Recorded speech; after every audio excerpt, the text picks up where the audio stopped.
Okay. Thank you. Hold on a second. Okay.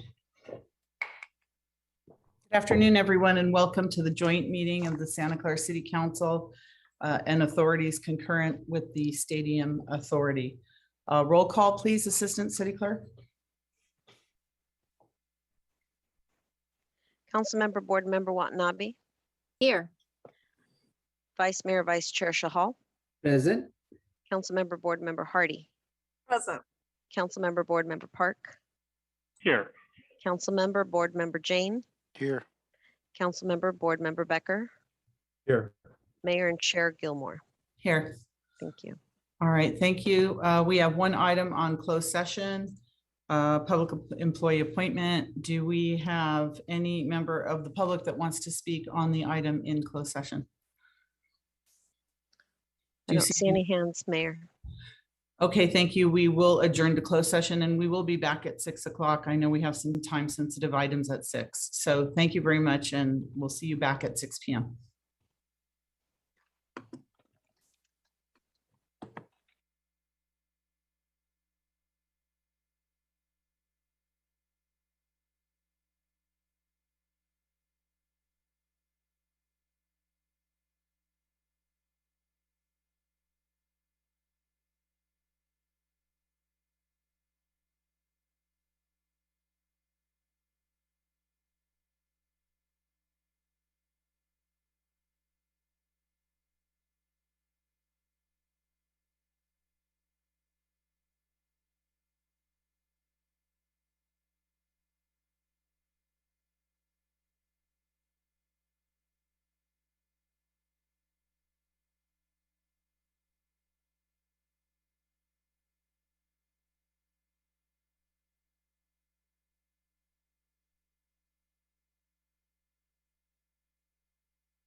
Good evening, everyone. I'm going to call this meeting back to order.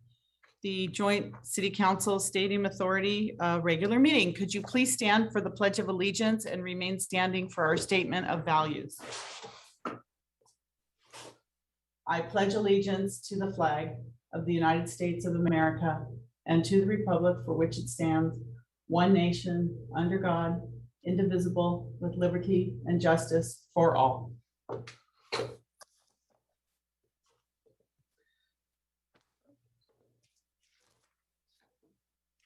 As we gather, we humbly seek blessings upon this meeting.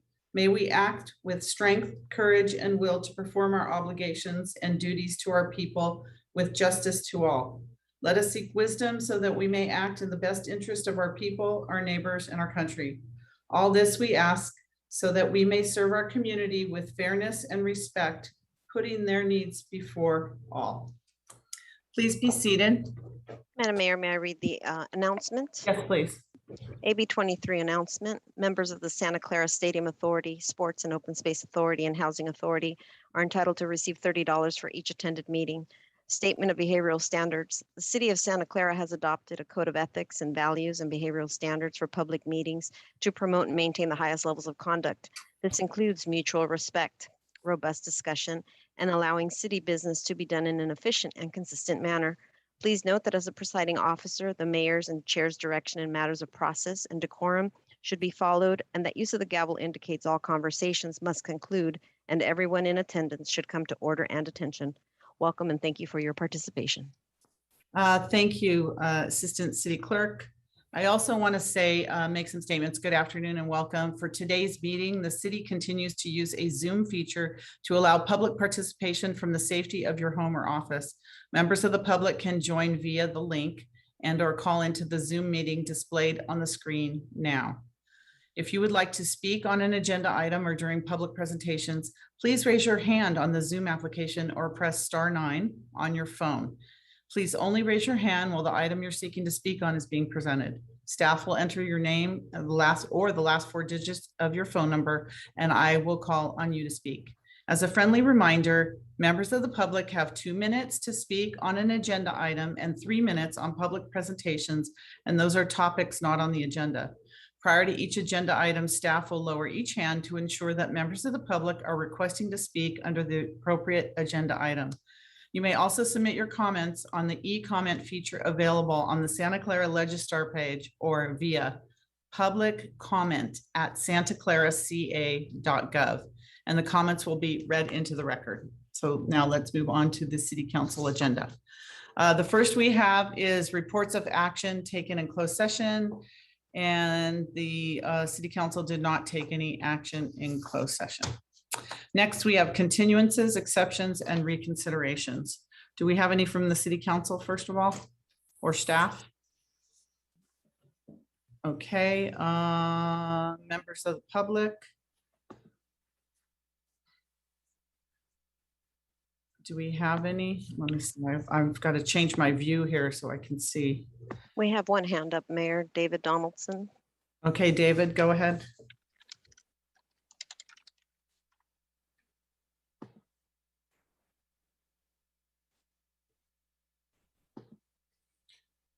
Is David on? Looks like he put his hand down. Okay. Is anyone, so no staff, nobody, okay.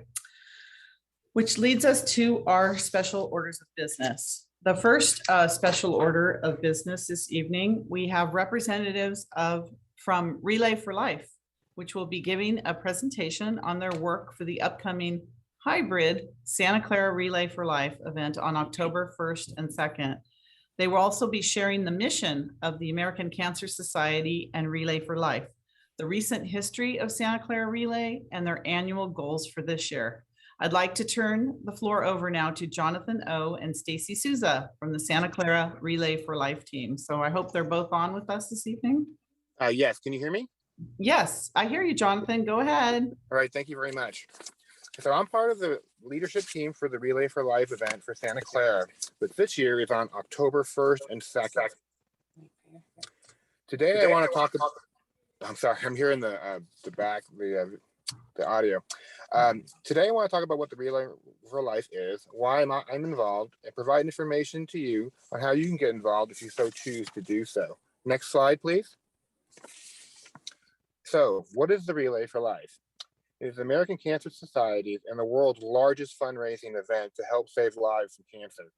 It is a uniting community event that happens in local communities across the globe. In Santa Clara, we remember loved ones lost. We celebrate survivors, and together, we take action to make a difference. Next, I will show a short video with images from our past in-person event. It'll illustrate what our event is about. If the person controlling the slides could activate the video, that'd be great. Thank you. The Relay for Life movement is dedicated to helping communities attack cancer and is one of the largest fundraising programs for the American Cancer Society. The Relay for Life event is normally an all-day, all-night walking event that symbolizes the around-the-clock fight by those facing cancer. At each relay, we celebrate the lives of those who have battled cancer. We remember those who have lost their lives to cancer, and we commit to fight back. We have been relaying in Santa Clara since 2003, with thousands of people from Santa Clara participating. The Santa Clara Relay for Life has raised over $1.4 million for the fight against cancer, and our goal this year is $75,000. This year's event will be shorter due to the pandemic, but the money raised is just as important, if not more important than ever. This first lap is for my sister Julie, and this is her son.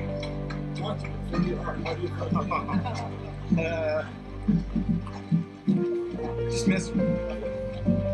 Dismiss.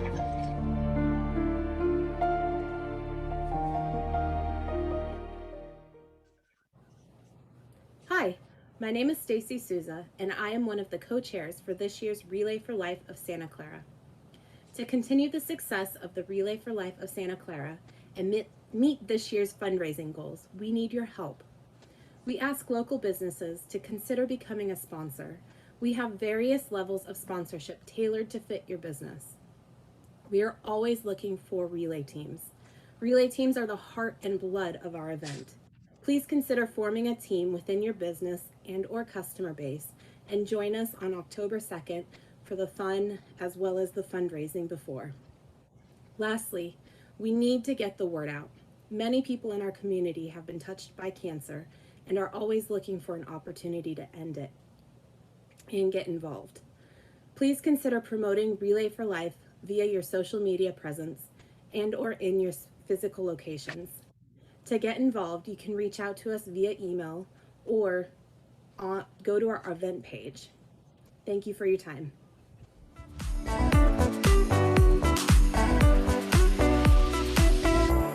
Okay, you can go to the next.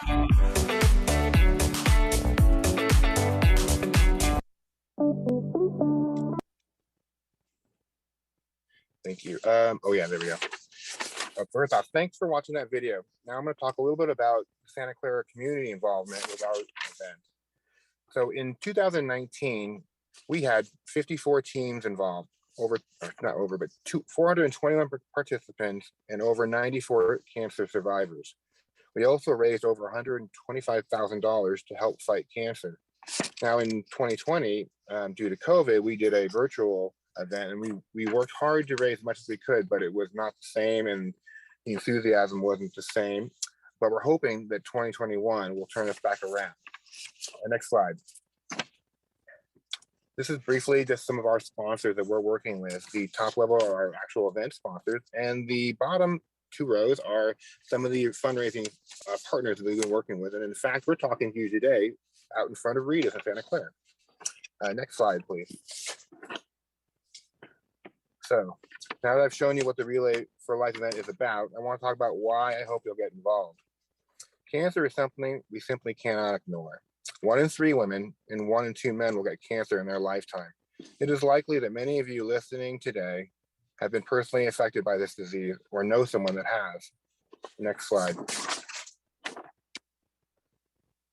For me, my father-in-law passed away from throat cancer, preventing my son, a toddler at the time, for ever getting to know this wonderful man, something that I regret to this day. Several work colleagues I known throughout the years have also died from cancer. I decided to get involved before cancer visits me or another one of my loved ones. I stay involved for those that are fighting cancer today. I stay involved for those that have survived, and I remember those that we've lost. This is why I'm here today, to help spread the word of our event and to get others to help in this most worthy cause. And now I'd like to hand over the speaking role to one of our event co-chairs, Stacy Souza. Hi all. Next slide. I'm here to give you some more information about how you can get involved in Relay for Life of Santa Clara that benefits the American Cancer Society and kind of what our event is all about. So participating with Relay for Life of Santa Clara, one of the main goals is get signed up, pledge to raise $100 to help attack cancer from every angle. You want to invite your community, your family, your friends, colleagues, whoever you might know that would be interested in getting involved with you as teammates, as sponsor, or as donors, however you would like to get them involved with you. Relay for Life is a family-oriented event, so it's open to all ages. We really love having families there, college students, high school students. Those are some of the teams that we have involved, as well as family teams, business teams. It's really however you want to orient yourself with it. And the best part about Relay is it's all fun. Getting to know your fellow participants, spending time with them, and coming back year after year to see your Relay friends and family. Next slide, please. So how can you participate? Purchase and sell luminarias.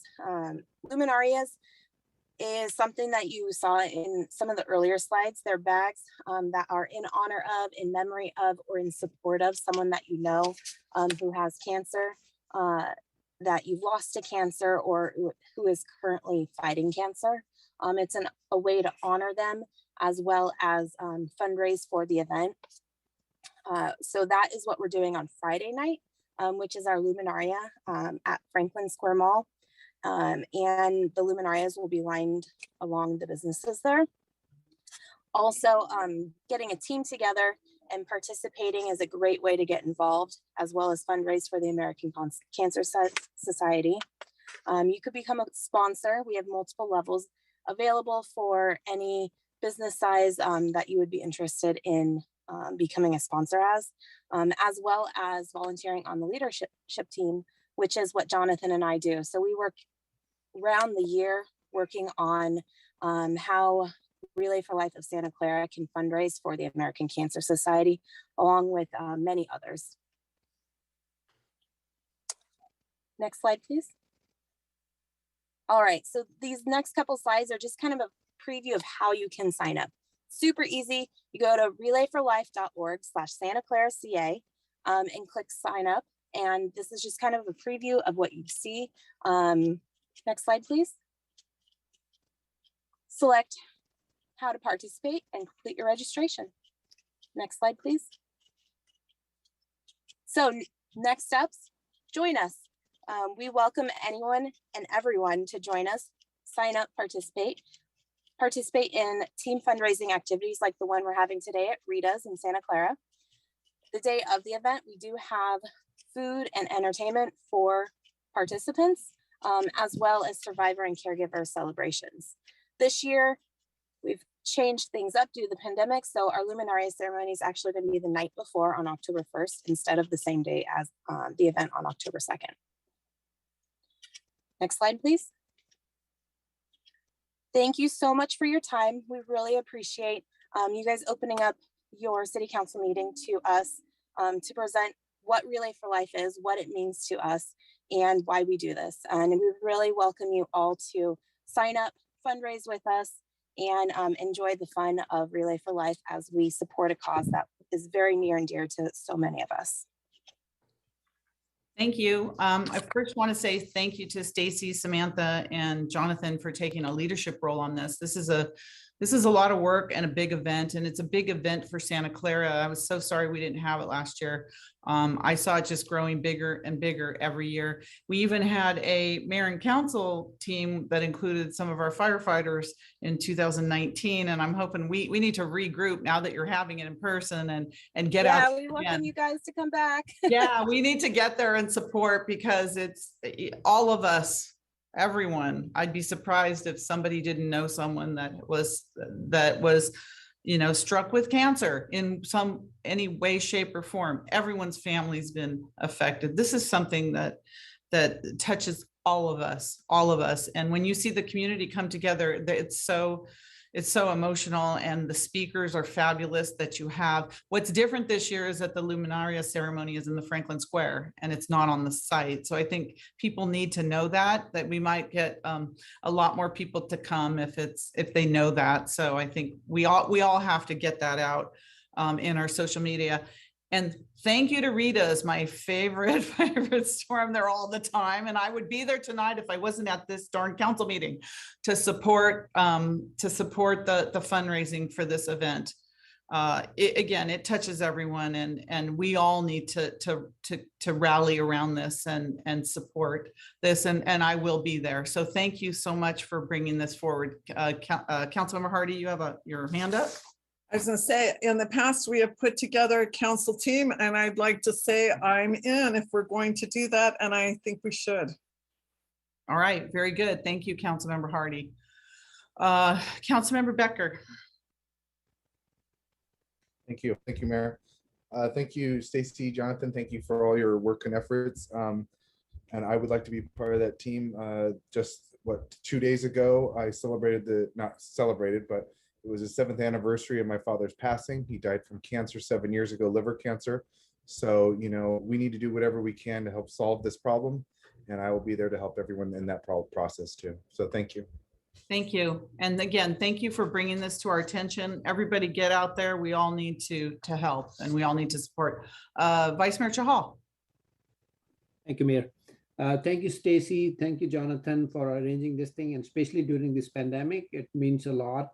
And Relay for Life every year has been a great event for raising money for a great cause. And I would like to be part of the council team for sure. Thank you. Thank you. All right. I don't see any hands. Do you have any public hands? Let me know, City Clerk, if you see any hands that I'm missing. All right. Thank you very much. We're going to go on to our next order of business, which is, can't believe it's been 20 years, but 20 years ago, on September 11th, 2001, 19 terrorists hijacked 4 United States commercial airplanes and coordinated an attack that started at 8:46 a.m. as hijackers crashed American Airlines Flight 11 into the North Tower of the World Trade Center. 17 minutes later, at 9:03 a.m., hijackers on United Airlines Flight 175 crashed into the South Tower of the World Trade Center. Both towers ultimately collapsed. At 9:37 a.m., hijackers also crashed American Airlines Flight 77 into the Pentagon. And at 10:03 a.m., United Airlines Flight 93 crashed after crew members and passengers launched a counterattack, which is believed to have caused the hijacker pilot to crash the plane into a field near Shanksville, Pennsylvania. Tonight, we commemorate the loss of 2,977 people who died from these terrorist attacks, which included 343 firefighters and 72 law enforcement officers. We remember the survivors as well as those who've lost loved ones, and we remember the countless others who remain impacted by September 11th related illnesses today. Members of the City of Santa Clara community, including members of the city's fire and police departments, deployed to New York City to assist in response and recovery efforts. 7 active and retired City of Santa Clara firefighters are now taking part in the Bay to Brooklyn bike ride to honor the lives lost on September 11th. They left the Santa Clara Fire Department Training Center on August 1st and will reach New York City on September 9th in time for the commemoration events. The events of September 11th remain a poignant reminder of the critical role firefighters, law enforcement officers, and emergency medical technicians and paramedics play in our communities every day and in our individual lives when tragedy occurs.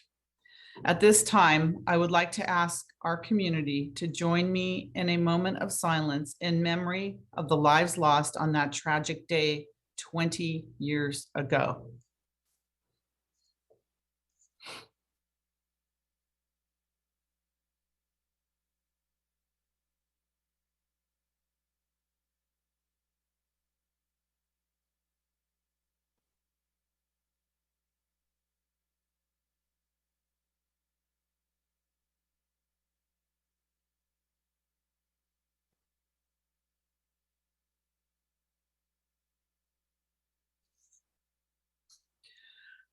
Thank you very much. Now I would like to, I'm eager to see a video about the Bay to Brooklyn ride. I was at the Fire Training Center. Councilmember Watanabe was there as well. Chief Torres was there to see them off on August 1st. And then I know we have a special guest this evening, our retired firefighter, Daryl Sales, who's one of the lead writers and leading this effort. And I know we have him on the line, so I'm anxious to hear from him after, but let's go ahead and run that video. On August 1st, retired Santa Clara firefighter Daryl Sales Sr. and his dedicated group started their ride from Santa Clara, California to Brooklyn, New York to remember the 343 firefighters who lost their lives 20 years ago in the 9/11 terrorist attack. The memorial bicycle ride from the Bay Area to New York acknowledges those who risk their lives every day for our freedom. The ride is dedicated to public safety, all military branches, medical providers, and to those who are responsible for the lives of others. Retired Santa Clara firefighter Daryl Sales came up with the idea in 2008 after visiting the National Fallen Firefighters Memorial in Colorado Springs. 3 years later, in 2011, he set out on the trip with fellow Santa Clara firefighter Dave Lombardo for the 10-year anniversary of the attack. 20 years later, the group has expanded to 10 riders. 6 of the riders are active and retired members of the Santa Clara Fire Department. Across the country, they stop at fire stations for the night to meet firefighters from the West Coast to the East Coast. As they near Ground Zero, they reflect on the 9/11 anniversary to help cope with the tragedy together. In just a few more days, the group will meet with the FDNY and visit Ground Zero and the 9/11 Memorial to conclude their memorial journey. To follow their journey, visit baytobrooklyn2021.com or facebook.com/baytobrooklyn2021. Thank you so much, City Staff Communications Department, for putting that together. And I'm honored to introduce retired firefighter and my friend Daryl Sales. I know we have you on, and I'm hoping we can see you, Daryl. There you are. Welcome, Daryl. And I'm hoping you'll tell us a little bit about the journey and what the mood is now. I know you're almost there, and it's just incredible to believe. I can barely ride a bike a mile, but to ride across the United States is just so incredible. So welcome, Daryl. Welcome. You're muted. You got to unmute. There you go. Great. Yes, go ahead, Daryl. Welcome. Well, it's almost 10 o'clock here where we are in Elkton, Maryland. So we arrived tonight, and after a 92-mile day, the ride has been pretty awesome. Every day we get up and ride, and we experience new experiences. So we're making this call here from our hotel room, getting ready to ride into Princeton, New Jersey tomorrow, and then a short ride the following day into New York. So it's been pretty overwhelming, you know, being able to do this and be able to honor all the lives that were lost on 9/11. nearly 20 years ago, and an honor to be able to represent the fire service, our brother and sisterhood, and our military, who, we continue to honor every day in our ride. So during our ride, we've been able to speak the name of every firefighter that died on 9/11, and every police officer, Port Authority, EMS, and we even had the opportunity to honor the 13 military personnel that died just, a few weeks ago. And so we called out the names of each one of those. All the riders are in really good spirits, as we're now just a day and a half of riding, getting into New York. The energy's building. A lot of media agencies have reached out to help cover the story, which helps us to be able to share that message of honoring and remembering those that lost their lives 20 years ago. So it's an honor to be able to zoom in at this meeting, and thank you so much for the invite. I do want to give a little bit of a shout out. Right. Let's see, am I going the right way? Yeah. Other way, yes. You there, Frank? Is that Frank Walsh? That's Frank Walsh. He's kind of in the light, so we can't see him. Come a little forward, Frank. We don't want to mention age or anything, but Frank, I'm just so in awe of you, Frank. He's to be able to do this is, for all of you, it's just simply incredible. And really incredible. Yeah, one of the things that we were speaking with today, and I've enjoyed being able to spend this nearly now 40 days with Frank, to be able to do this, to be able to work with him on the line, and now to be able to do this is really kind of fun. It's kind of reconnected and, rebuilt a strong relationship, outside of work, which is really kind of important to me in that relationship building. All of our members that started nearly 40 days ago are still riding and riding strong. Wow. We've done medical monitoring, we've done COVID testing to make sure the team is safe and to make sure that the people that we come in contact with are safe, while at the same time being able to help community members out there who kind of run into trouble, and we just happen to show up at the right time and be able to help them out. So many stories have come about through this, people that we've been able to reach out to, and to be able to represent Santa Clara, as most of the members for this team are from Santa Clara. So, it's never a question about that, because people ask us where we work, and we proudly say that we work in Santa Clara or used to work in Santa Clara. So it's fun to be able to do it. I'm sure you guys are seeing a lot of the media coverage back there. We don't get to see much of it because most of the time we're on our bicycles riding, and by the time we get into town, we eat dinner and we're ready for bed. So, but thank you to you guys out there for following us and helping to share that message, and for our families that are there taking care of business while we can't.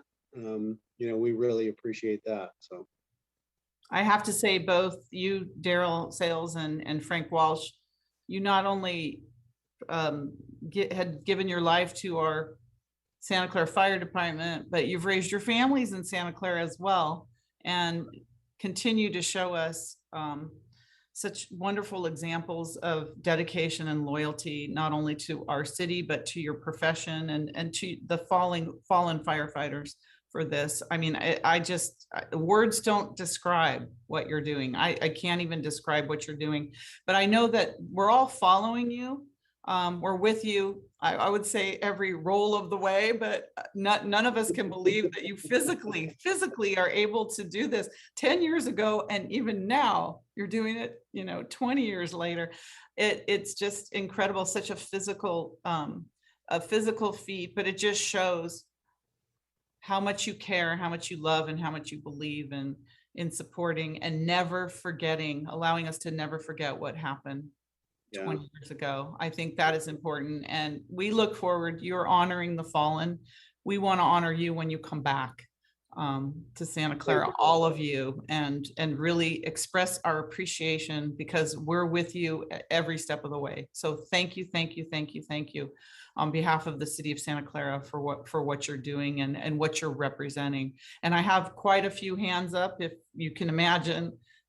This is pretty incredible. So Councilmember Becker. Thank you, Mayor. So this, I mean, this, you know, everyone calls it a date that will live in infamy, kind of just like what Franklin Delano Roosevelt said after Pearl Harbor. I was 16 years old when it happened. I was a junior in high school, and 20 years from now, I just can't believe it's been that long, that 343 firefighters perished, that 3,000 Americans perished. You know, I think it changed the course of American history. But what I did notice, it did bring a lot of Americans together. And that same year, Santa Clara became an all-American city. And seeing what you boys have done, you guys are part of that all-American city. And that is greatly appreciated for all of your efforts. I thank you for taking that ride and going out there. I mean, you're kind of, first Councilmember Jane was putting me to shame by bike riding, you know, out bike riding me. Now you guys really put me to shame. So I mean, I got to get on a bike now. I gained weight since being on council here. But you guys have a loyalty. You guys have a real brotherhood. I've met a lot of firefighters in the past year, and I got to say, you guys always have each other's backs. And seeing what you guys have done this year, you guys are champions, and I appreciate that. And I really hope that you guys get a lot of rest, because when you guys come back, I hope that we do include you in our Santa Clara Parade of Champions this year, because you guys are champions. And doing this is such a huge undertaking. And Daryl, just, you know, like I said, you put me to shame. So thank you again, you guys. And thank you, Mayor, for bringing this forward. And you have a female writer, don't you? No. Oh, I thought, I know she started. Okay. Yeah. Are you talking about Courtney? Yeah. Yeah, Courtney rode with us for the first day, and then she met up. So she's the wife of one of our CAL FIRE riders. Okay. And she met us in Chicago and rode for a little bit, and now our wives are waiting for us in New York, waiting for us to come in. All right. Well, thank you, Courtney. Vice Mayor Chahal, go ahead. Thank you, Mayor. First of all, that moment of silence, you know, bring the history into your mind, like what happened on that day, and reminds you where exactly we all were, and how the terrorism in the world can impact whole world, basically. And there are some lessons learned, and terrorism has no place in any community, any society. And we lost so much, not only financially, but we lost so many human lives. And I dedicate so much, I praise so much all the firefighters, police personnel, and armed forces. We have been dealing with this even till today, basically, after effects of 9/11. So that has impacted so many lives. And Daryl and Frank, what you have done is like coast to coast, basically. It's wonderful. And the tribute you are paying, you're setting examples for the next generation, like what can be done. And as Councilmember Anthony Becker, you're putting us to shame for that matter. Last bike ride I did was 25 miles when I was Scoutmaster, nothing after that. So there's nothing compared to what you all are doing, basically. And I'm proud of your journey and proud of what your dedication towards the all the forces you're honoring, basically. And proud of you being from Santa Clara, basically. And you're a great representation of city of Santa Clara, and salute you. And when you come back, we'll honor you over here. Thank you very much. Thank you. Thank you. Councilmember Jane. Yeah, this tragic day is really burned into our memories. I recently saw a poll just indicating how many people remember exactly where they were when they first heard about this incident of the planes crashing into the towers. So I did a 100-mile bike ride only once, and I couldn't walk for 3 days, but I was only 20 years old. So yeah, I give you guys a lot of credit. Yeah. And the bridges that you're making, it's really terrific. with all of the other firefighters and public safety officers around the country. Thank you. Thank you. Councilmember Watanabe. Thank you, Mayor. It's good to see you, Frank and Daryl. I was so honored to be there when you took off. It's been wonderful to watch your progress and seeing the Facebook postings and just hearing about the great support network that you have back here in Santa Clara when you've come across issues, but also along the way, you've gotten so much great support. I'm so happy to hear that your wives are going to be in New York to meet with you when you arrive. I think that's going to be a really, really special moment. I wish I could be there too, but because that whole area is very, very special to me. I don't get to say it very often, but the first time I ever donated blood was in the World Trade Center. I worked in downtown Manhattan. And so it is a very special place for me. And I look forward to when you come back and that we can have you at City Council. I know I talked to you about this, Daryl, before you left. So we want you back here at City Council to be able to talk about those stories, the encounters that you've had, and share some pictures with us if you can. So just keep us apprised of when you arrive, and so we can organize something here at City Hall. But Godspeed, and thank you so much for being there to honor this very important occasion. Thank you. Thank you. Thank you, Councilmember Hardy.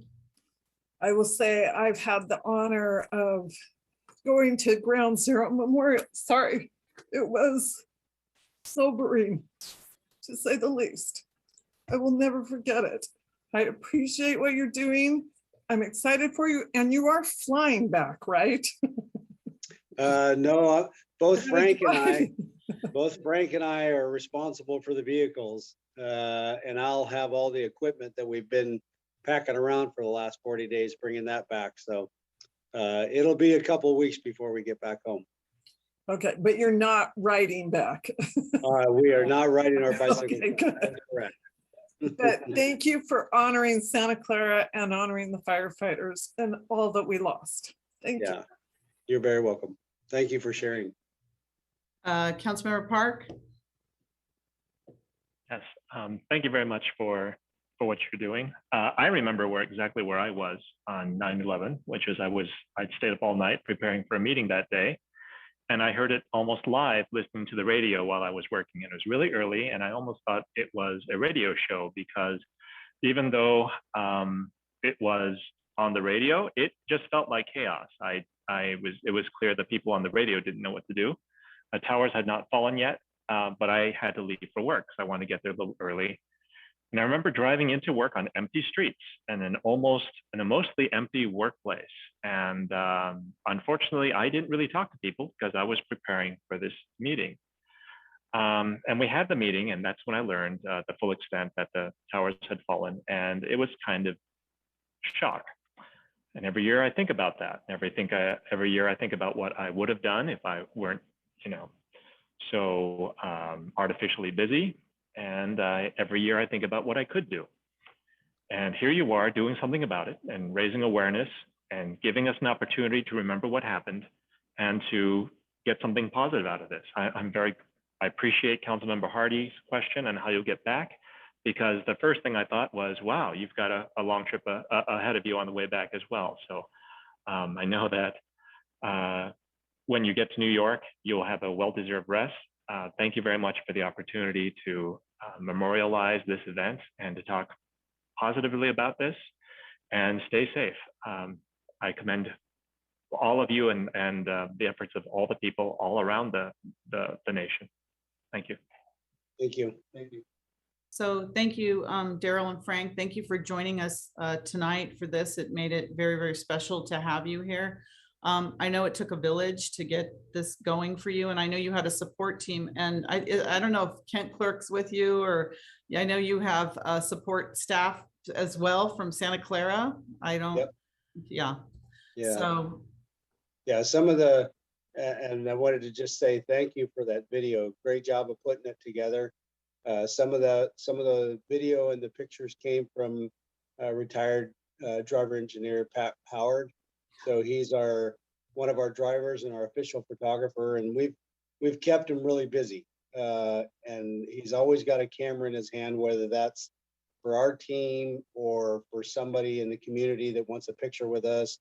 He jumps up and uses their camera to be able to take a picture. And so, thank you for putting that video together. It was really nice.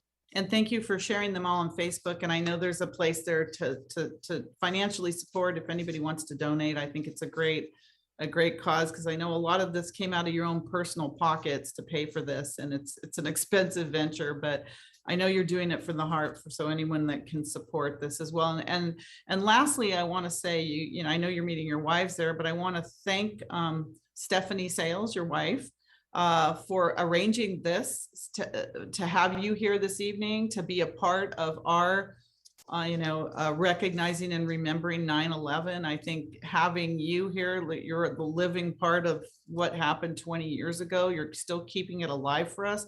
I think really made this very special for us. So thank you, Daryl. Thank you, Frank. I know you sound so tired. I can't even imagine. We want to get you to sleep so that you can, finish out this journey. But just know that everybody here in Santa, we're with you. You're carrying us. The love and support is all coming from the city for all of you. And thank you so much for joining us this evening. You're very welcome. Thank you, and have a good night. Thank you for putting us early on the agenda too, by the way. You're welcome. Have a good night. Thank you, Frank. Get some rest. Good night. Good night. Thank you. All right, good night. Thank you. That was very special having them. At this time, I'd like to invite our Chief Emergency Services Officer, Lisa Schoenthal, to comment on Zoom. I think there you are, Lisa. Welcome, Lisa. Oh, you're muted, Lisa. Muted, can't hear you.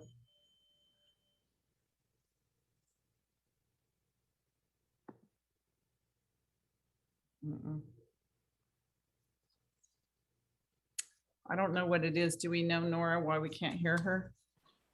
I'm not sure, Mayor. She is a panelist. She should have the capability. It looks like she's trying to connect through audio right now. There's some. Oh, connecting through audio. Okay. Let's see. Thank you. Lisa? Okay, she's connecting. There we go.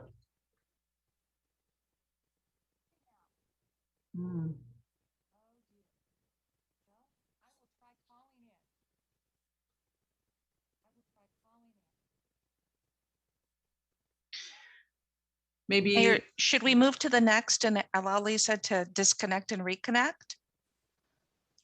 Okay, that's the end of my presentation. Besides the proclamation of 9/11 and what happened, that I want to present to Lisa Schoenthal, our Emergency Services Operator, Director, Officer.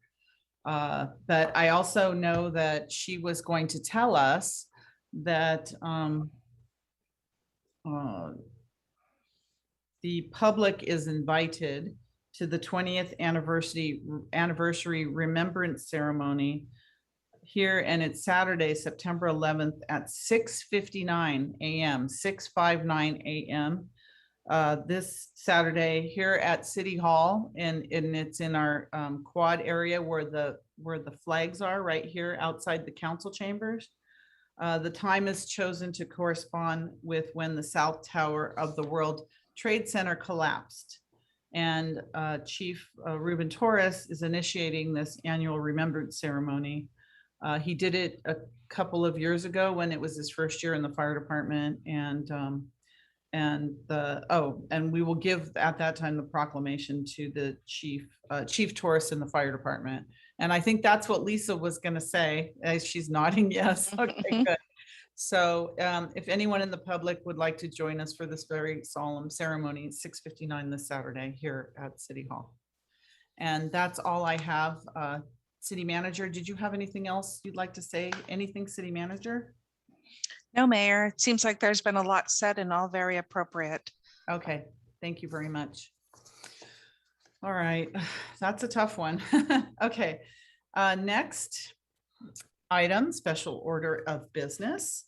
As a special order of this business this evening, I would like to announce that we are proclaiming the period of September 15th through October 15th, 2021 as National Hispanic Heritage Month in the city of Santa Clara.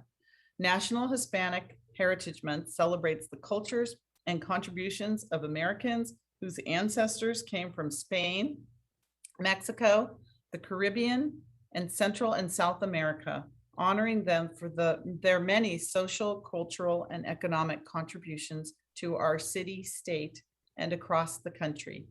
During this month, we celebrate heritage rooted in Latin American countries and honor the contributions made to our city by our Latino and Hispanic communities.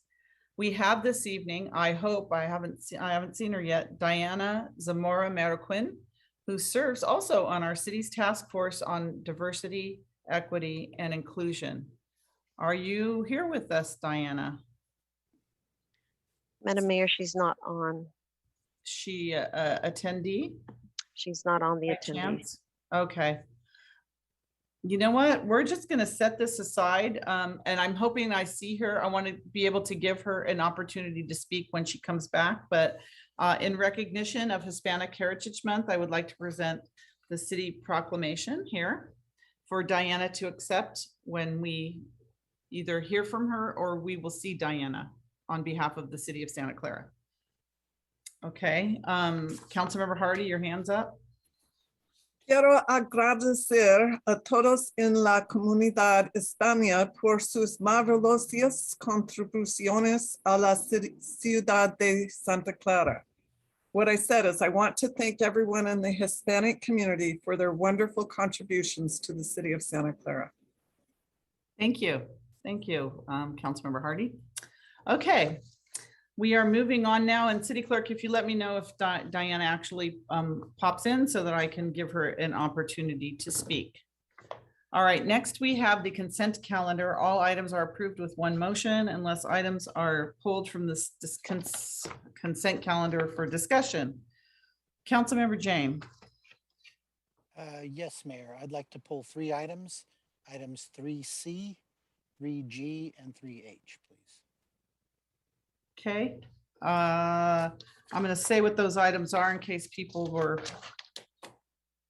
waiting for those. First is 3C is action on the Santa Clara Convention Center fiscal year 2021 fourth quarter financial status report. 3G is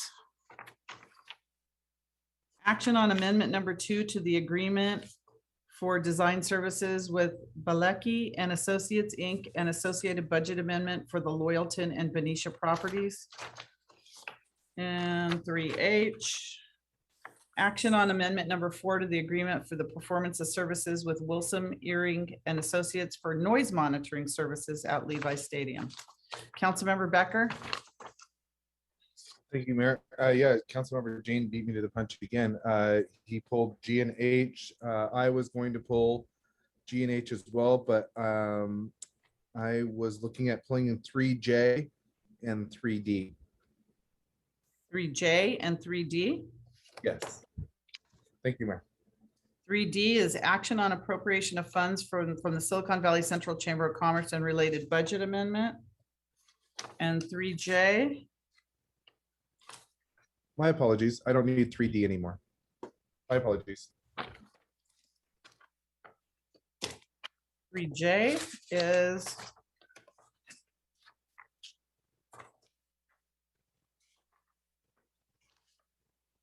action on city positions and proposed League of California Cities 2021 annual conference resolution. All right, is there any member of the public that would like to pull an item? Okay, is there a motion for whatever? Mayor, Yeah. I heard 3J, which is various modifications to existing classified classifications. So Councilmember Becker, could you just clarify, are you pulling the League of California Cities items for resolution positions, or are you pulling the modifications to various classifications? Modifications of various classifications, Okay. 21-1002. Got it. Thank you. Wait a minute. What are you pulling? 3J. page 9 of the agenda. Oh, okay, so, okay, 3J, actions to approve various modifications for the existing classified classifications. Classified classifications, that sounds interesting. Thank you Adopt a for correcting resolution me. approving and adopting the revised classified salary plan and add a management analyst position previously approved in the Stadium Authority budget. Do we have a motion to approve anything that's left? Motion, please? So I'll make a moved. motion. Oh, Sec- then I'll second it. Who made the motion? Vice Mayor Chahal, and I'll second it. Okay, Vice Mayor Chahal, motion second to whatever was left on the consent calendar. Okay. Roll call vote, please. Councilmember Board Member Watanabe, Yes. Vice Mayor, Vice Chair Chahal, Yes. Councilmember Board Member Hardy, Yes. Councilmember Board Member Park, Yes. Councilmember Board Member Jane,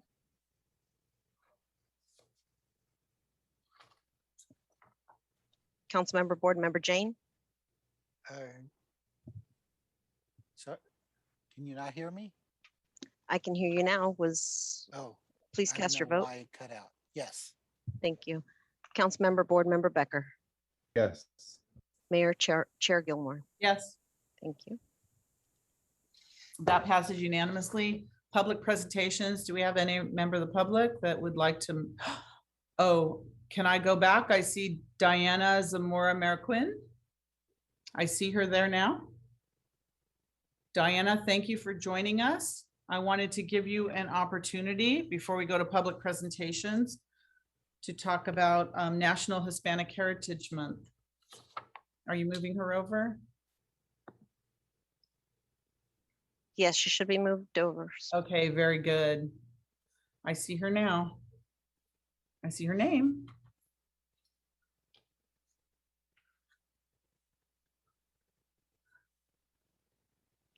Hello?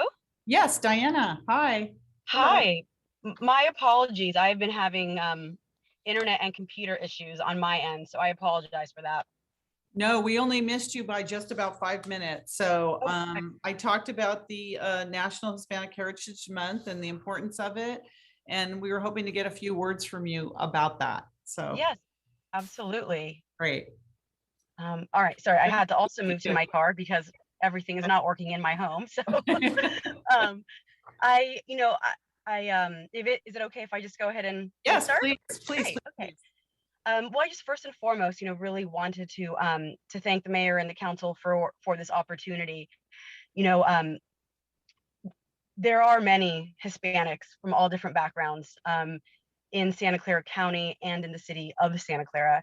And for me, being able to serve as one of the only Hispanic members on the city's DEI task force has been such an honor. And, I have to say that it's, we make a lot of strides as a community as of Santa Clarans and then within our own sort of different ethnic backgrounds. But it really is something that for me, my cultural identity is such a huge part of who I am.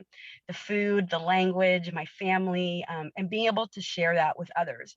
And so, when I think about being able to receive this on behalf of all the other Santa Clarans that share that with me, it's something that for me is very special. I am first generation.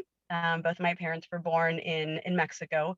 And so I've had a very unique opportunity to live a really amazing part of the American dream, but have that coupled with this sort of cultural differences and nuances that I think are really special and are part of what makes our country so great.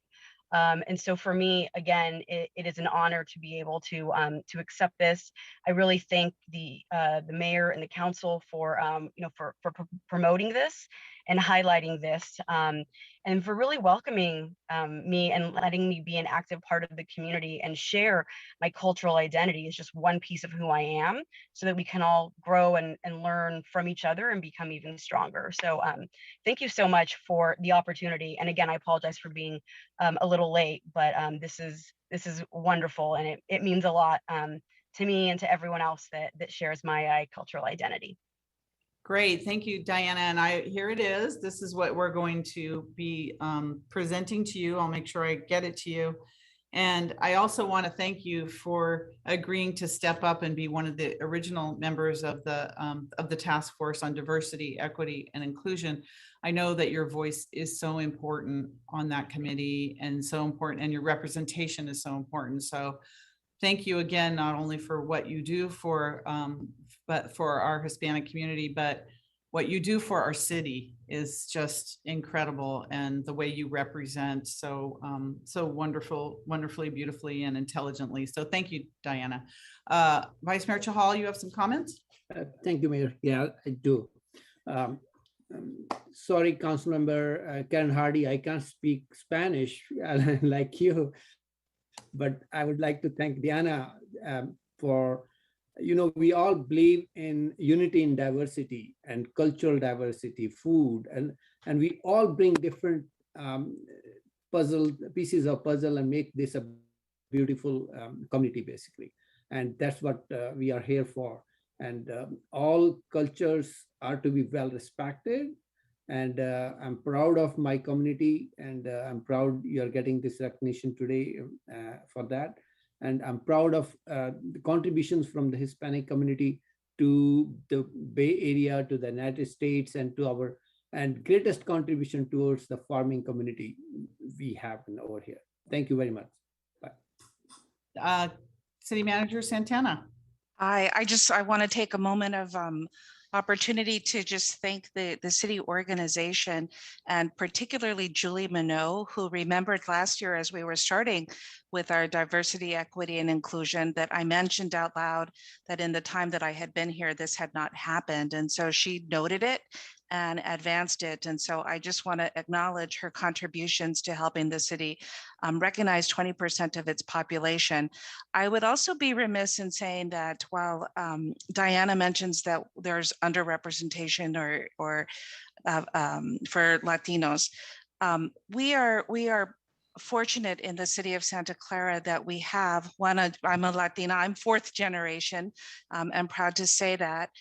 But we also have our HR director who's Latina, our fire chief, our Silicon Valley chief electric officer, an assistant city manager, and myself. And so that we're pretty well represented, and it takes intentionality to make sure that diversity and inclusiveness and equity are presented in an organization as large as Santa Clara. And I just want to acknowledge that we have made significant strides in making sure that there's proper representation for our diverse community. So thank you, Mayor.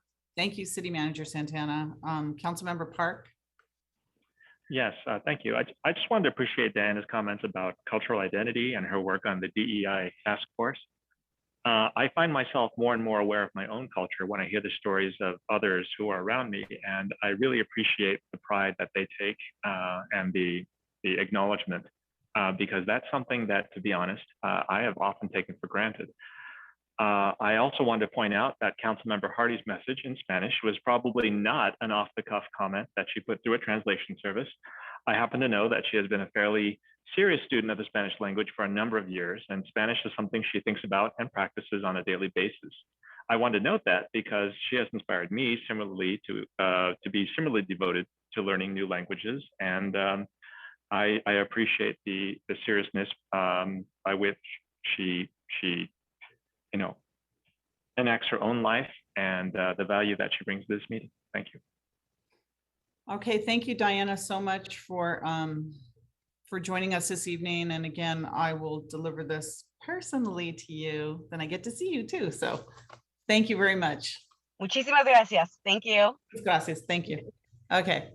All right. Now we're going to go to members of the public presentations. Any item that's not on the agenda. Assistant City Clerk, do we have any public presentations this evening? We have no hands, nor do we have any e-comments or public comments through the email. Okay, let's start attacking the consent calendar now. So 1, 2, 3. We got 4 items pulled from the consent calendar. The first is Councilmember Jane. You pulled item 3C, action on Santa Clara Convention Center. So you can tell us why you pulled that item. Go ahead. Yeah, I just wanted sort of clarification. I know I got some answers through email, but when I look at the budget for this, I see that in the year to date ending June 30th, 2021, the net income was minus $2.26 million. So we actually lost $2.26 million. Now I know it's COVID, and you know, we're expecting that you know, things are way down, but I'm just wondering if there's any, you know, due to the this Delta variant and things extending out, do we have any, because the projected budget was, of course, a net income of positive 3 million. So do we have any estimates of what it is looking forward? I see that we have a number of bookings, 52 events that were booked, but quite a few of those were rebooked. And so I'm just wondering, what do we have an outlook going forward? And then did the $2.26 million just, I got an answer. I believe that came from a reserve fund from the enterprise. And I'm wondering, how is that reserve fund created and built up? Okay, before the answer, is there any other council member that has a question? We're going to start using our policy now of how we manage each agenda item. Anybody else have a question? Councilmember Hardy. I will just mention that at Celebrate Santa Clara, I talked with one of the salespeople for the convention center, and they were telling me that they had just stolen 2 conventions from San Jose and they moved to Santa Clara. So I think we're on the uptick. Anyone else on the council? Okay, now I'm going to go to the staff answers to the questions the best that they can. City manager? So I will just start with that the events that, and I can share this with the council later on, the total value of the 52 events that were booked was approximately $4.4 million. The convention center has had success in rebooking about 80% of events that were canceled due to COVID, and we're able to maintain relationships and get various events rebooked. And so we're looking forward to that for fiscal year 21-22. And 7 are out for 22-23, which would make the percent higher if we're looking in the out years. What we did is, it's not necessarily a reserve. We've segregated out the convention center to have its own enterprise fund so that we can watch its management and provide a more accurate accounting. In the past, as you know, it was just kind of thrown into the larger pot of the general fund, and there was some segregation, but not completely. And so we're able to draw revenues and establish reserves so that we can make it through the lower economic downturns, as well as still be able to operate. I want to also add that the DMO is actively looking. I think there was even interviews today for marketing, and so they are clearly engaged in putting forward more strategies as they regroup and look to the future in terms of what are the actions that they will take to continue to book the convention center for multi-day events, as well as on the convention center side for short-term events. And so I think the question will be better answered in terms of long-term strategies as they complete their work and as we further recover from COVID. But I'll just defer over to Nancy or Ruth if there's any concrete information just based on the recent marketing interviews. Hi, this is Ruth Shikata, Assistant City Manager. The City Manager is correct in that we have continued our sales efforts, both on the Convention Center side with Levy and their staff, as well as looking to augment sales staff at the DMO.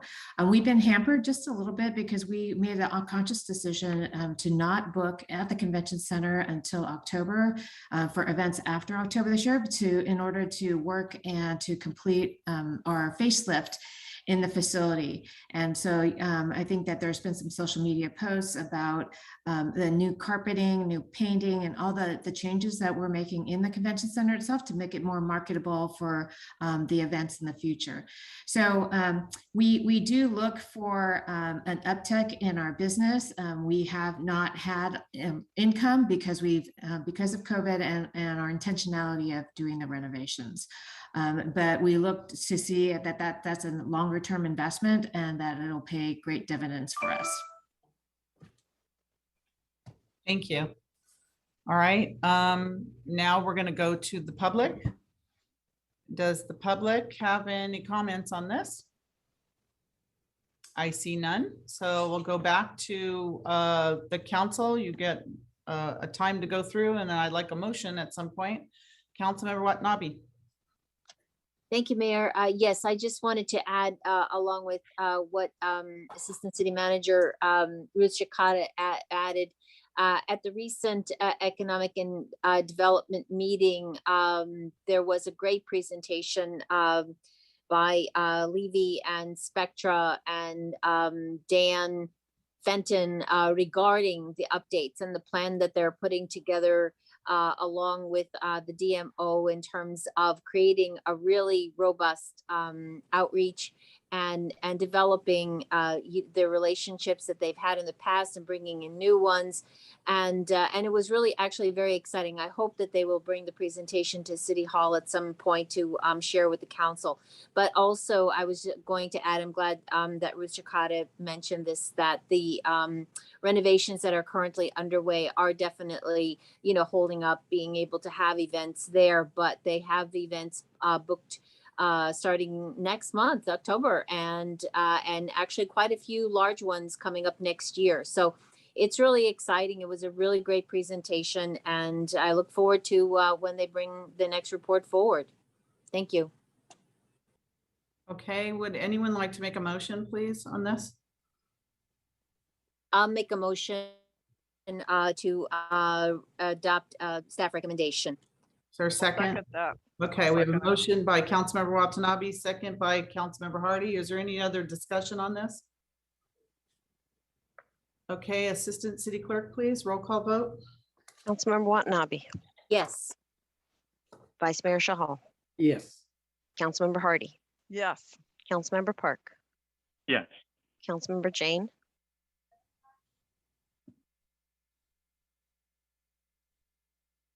Audio's not working? I can hear you now. Oh, I don't know why there's always a lag because my audio was on for a long time. Anyway, yes. Thank you. Councilmember Becker. Yes. Mayor Gilmore. Yes, thank you. That passes unanimously. The next item pulled by a council member is item 3G, and it was pulled by Councilmember Jane. Action on amendment number 2 to the agreement for design services with Bilecki and Associates, associated budget amendment for the Loyalton and Benicia properties. Councilmember Jane. Yes. So this is the first that I heard that we had property at Benicia as well. And so I asked staff about it, and it apparently is 2,050 acres on the west side of Highway 680 in Benicia. Silicon Valley Power purchased the property in 1982 for potential wind generation.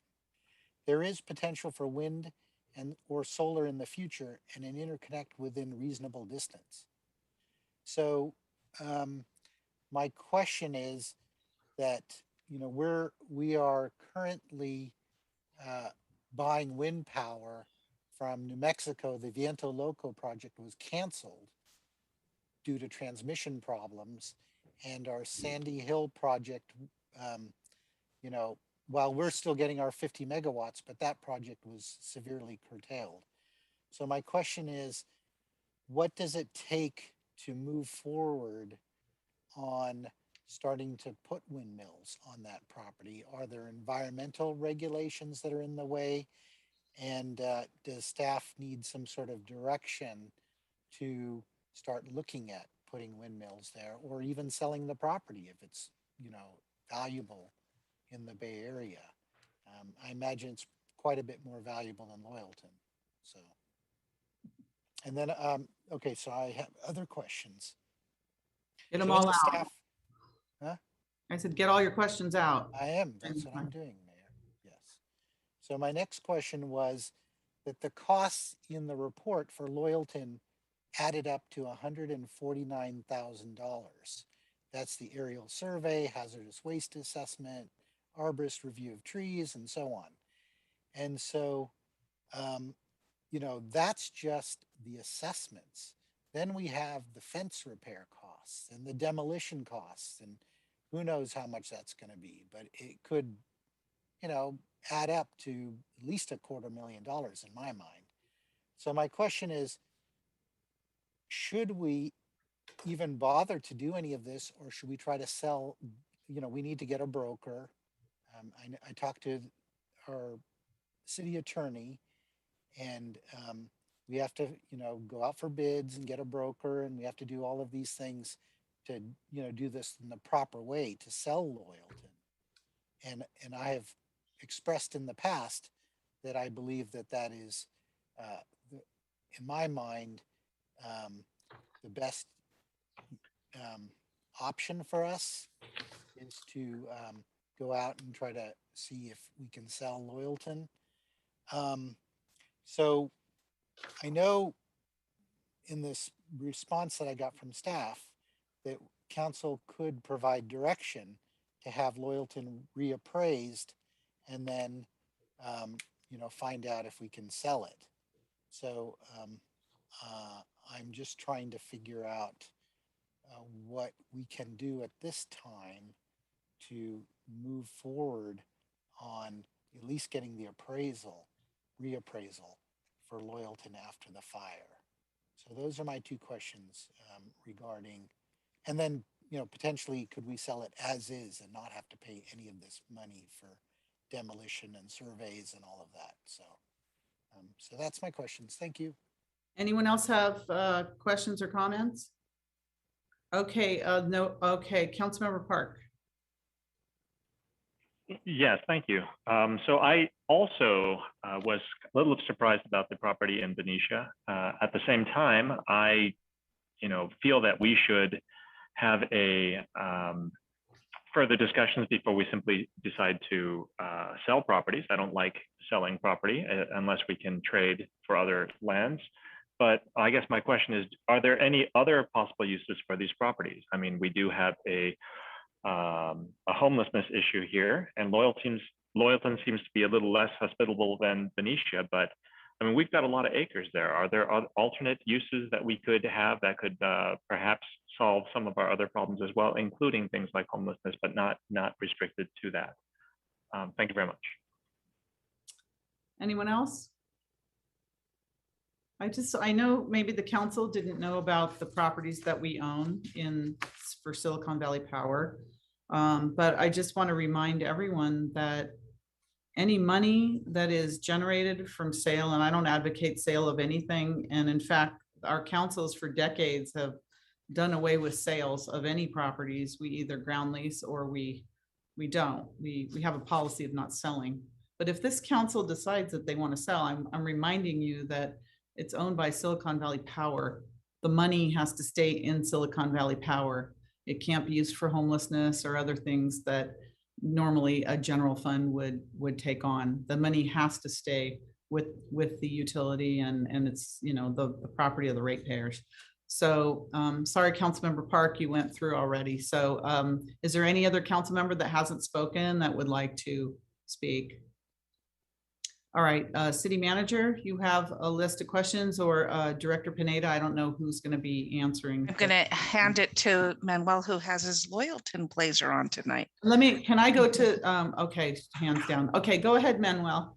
Loyalton blazer. He has his Loyalton blazer on. Don't see him. Just a minute. Where is he? Okay. There we go. But Manuel, it's only 7:30. So are you prepared for us? I am prepared. Good evening, Mayor, members of the council. Pleasure to be here tonight. And I think I got all the questions. Okay. So regarding the Benicia, so yeah, so the property, as Councilmember Jane mentioned, was bought in 1982 with the purpose of using it for wind energy. I would say that certainly there's some, it's been looked at, hasn't been looked at for the last 10, 15 years or so. This is the last time it was looked at. There's a lot of opportunity out there. There's definitely some, a number of environmental issues, there's political issues, there's stakeholder issues. There's a lot of items related to that project that does not make it an easy project. I think from a staff perspective, we don't think right now would be the best time to start pursuing a project at that location because of the issues associated with it. But certainly, it's a property that has potential in the future, especially as California has accelerated its goals for renewable energy. Some of the old stumbling blocks might go away. Of course, what we have here tonight is related to the demolition of some old buildings at that location. That's something that we would like to move forward with because we don't like having abandoned old buildings that can create issues in the future. And that's really the decision tonight. I will note, and I was going to note this as part of the quarterly report, I'll say it again then, that the Viento Loco contract was not feasible because of transmission line issues. But in October, in front of you, you'll have, the council will have for their consideration a 300 megawatt wind project that we're negotiating for, that we're going to ask authority to complete negotiations with. So that's coming to you in the first couple of weeks in October. So we're always looking for projects. You know, sometimes they work, sometimes they don't work. But the Benicia project, really what we're here for tonight is to ask for authority to proceed with the plans to demolish. And certainly if there's a need, I can have some pictures to show you what the buildings look like. I do think that that property, from what we see, while there's some issues with it, still shows long-term potential for Silicon Valley Power. I do want to repeat what the mayor said, that it was funded through Silicon Valley Power fees. So unless Silicon Valley Power was reimbursed in some way, it would have to be used for a utility purpose. So I have that, and I have the pictures if necessary. Regarding Loyalton, we had, I think the questions were about sale of the property. I think we were at council a few weeks ago regarding the Loyalton sale. I know that item got deferred about 5 times. And I'll have to go back and check the motion, but there was no decision made at that meeting. I think it was going to come back a couple of months out to determine what the next step was going to be, or whether the council wanted to move forward with the sale. From our perspective, if the council does move forward with the sale, our recommendation was that we would come back with a strategy, because there's a lot of hiring the consultant, surplus land process. There'll be a lot of items associated with that. We are recommending that we should move on to the next step of looking at finalizing the design for the fence and demolition of the buildings. If you don't mind, I would like to show pictures of the buildings that we have, well, kind of buildings after the fire, not much left. Just because we have been delaying executing this contract to allow the council to have these conversations. But at some point, I would feel more comfortable if we continue to be forward with it, just because of the shape they're in. So I will share my screen briefly, and let me see if I can pull that up here. Okay. I apologize. Not letting me share that. Oh, here it is. Got it. So just to give you a perspective where we're at, we were already moving forward with demolition plans. That's the ranch house that was going to be demolished. On the right, you see what's left out there. Then if you look at the next picture, we have an old cabin that we'd like to complete the demolition of that foundation, as well as some additional items that we feel like at some point we need to go out there and do take care of and clean up. So I just wanted to give you a perspective of what we're talking about, because as a staff, we would feel more comfortable if we just go to the next step, so we know how much it would cost, see where we're at on any decisions the council can make. And then at that point, we can decide if we move forward with the contract or not. I do feel, well, we have waited, we should start the process of taking care of that property and cleaning it up, including the fence as well. So that's staff recommendation. Of course, the sale is a whole different discussion on policy. Whether the property could be sold as is, certainly that's something I think, as I mentioned in the response, Councilmember Jane, we probably would want to ask whoever would hire a consultant, the consultant team, what it would mean to try to sell the property as is, with permits, without permits, and everything else. Like I said, from our end, I think moving to the next step and figuring out how much it would take to clean up and finish the demolition the fire started would set up the property in a better way and just make it a tighter property. With regards to other uses at the Loyalton, I think that's been looked at in the past as well. That's not part of this demolition process. And then let me see, was there anything else related to this? I think I answered all the questions. And like I said, if necessary, I can show you some of the pictures on Benicia. Like I said, these are old buildings that are no longer being used, and we don't want to have any issues out there in the future. Oh, one last thing. The Benicia property is something we have discussed with the council in the past. I apologize if it hasn't been discussed with maybe some of the newer council members, or maybe it's been in the background. But certainly when we have presented or had discussions on the fire mitigation plans and what's in those plans as part of some budgets, that has been included in some, and certainly at some point we can highlight it a little more for you if that's something the council desires. I think that does answer all the questions. Thank you very much, Director Pineda. I'm now going to go to the public. Does the public have anything to say about this issue? I don't see any hands. Assistant Clerk, do you have any written comments or e-comments on this? I have nothing on this item, Mayor. Okay, thank you very much. All right, I'm going to go now back to the council. Councilmember Jane. I understand that there are potentially some environmental barriers and political barriers, but it seems like just like we lease Loyalton for grazing, we could lease, because I don't believe it's subject to Measure R, Benicia to a company who under a PPA would install windmills there and do all the work for us. So my question is, can we investigate that as a possibility where we don't really have to do any work? We just lease the land to a company that does all the capital and does all of the permitting and everything. And then it just seems to me that we should get Loyalton reappraised. I believe it's only going to cost $5,000 and would take 5 to 6 weeks while we're doing all of the other things, because we may not want to pay for all of the demolition and everything else. We can certainly go and get the estimates, but it just seems like possibly making more work for ourselves if someone would just take it off our hands as is. So that's my comments. Thank you. Thank you. Does any other council member have a comment or a motion?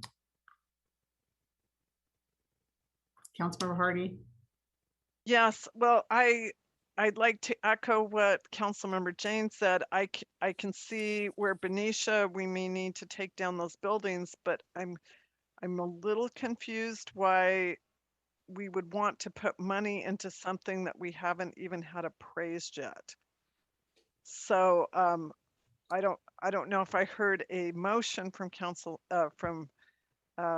Councilmember Jane, but I would like to go forward with the demolition on the work on the Benicia property, but to not at this point do the Loyalton and to have an appraisal, because we do know that's a small cost. Instead of putting 100,000 into something, we may not have to.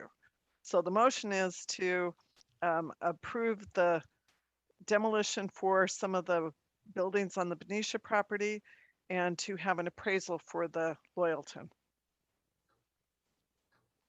I'll second that motion. Anyone else on the motion on the council or comments?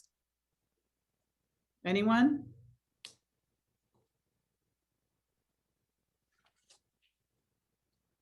Okay. What they're asking for in this agenda item is to help with the demolition, to get rid of the attractive nuisances, the property on Loyalton with the fire. What's left there is an attractive nuisance that could leave the Silicon Valley Power at risk. The appraisal and the appraisal is just a waste of money. $5,000. It's a waste of money. Your value is just going to go down. You don't appraise at the worst time after a fire. What do you expect? It's not going to go up. It's going to go down. So that's a waste. And they're just going to use the same comps that they used last time. So I just think that by not including Loyalton, I think that's a maintenance issue and a safety issue, and it's a nuisance. When you saw what was left there from the fire, you have to clear that out. As property owners, we have to clear that out. Whether or not you look at, I don't know what the appraisal connection has to do with the fact that it's a nuisance. So I don't know if the council's maybe not understanding this item, but this is something that we need to do, is to clear it out for safety purposes. So Councilmember Jane, you've already spoken. So Manuel, if you'd like to say something before we go to a vote. I've already called the council. Everyone said no. I'm sorry, Councilmember Park. Go ahead, Director Pineda. Yes, thank you, Mayor. I just wanted to reiterate that from a staff perspective, like I said, we have postponed initially the Loyalton property. We had design plans for full demolition before the fire. So that was supposed to happen a while ago. We were planning to demolish those buildings before they became a nuisance, because they were becoming a nuisance. The fire happened, and this is actually to redesign the plans, because the plans are being redesigned now that some of the buildings are gone. I just want to reiterate my concern about leaving those facilities out there for a much longer period of time. And certainly that's a council policy decision, but I think it's my professional responsibility to let you know that I'm not too comfortable leaving it in that shape. And proceeding with the design, certainly it's not a small amount of money, but if it continues to be pushed out, my concern continues to grow. And it's not a construction contract yet. It's just a design contract to update the drawings to see how much it would cost to bring back the fencing, to make sure we can have the control access a little bit, and to make sure that we can clean up the sites so they're that we can maintain them in the best manner possible.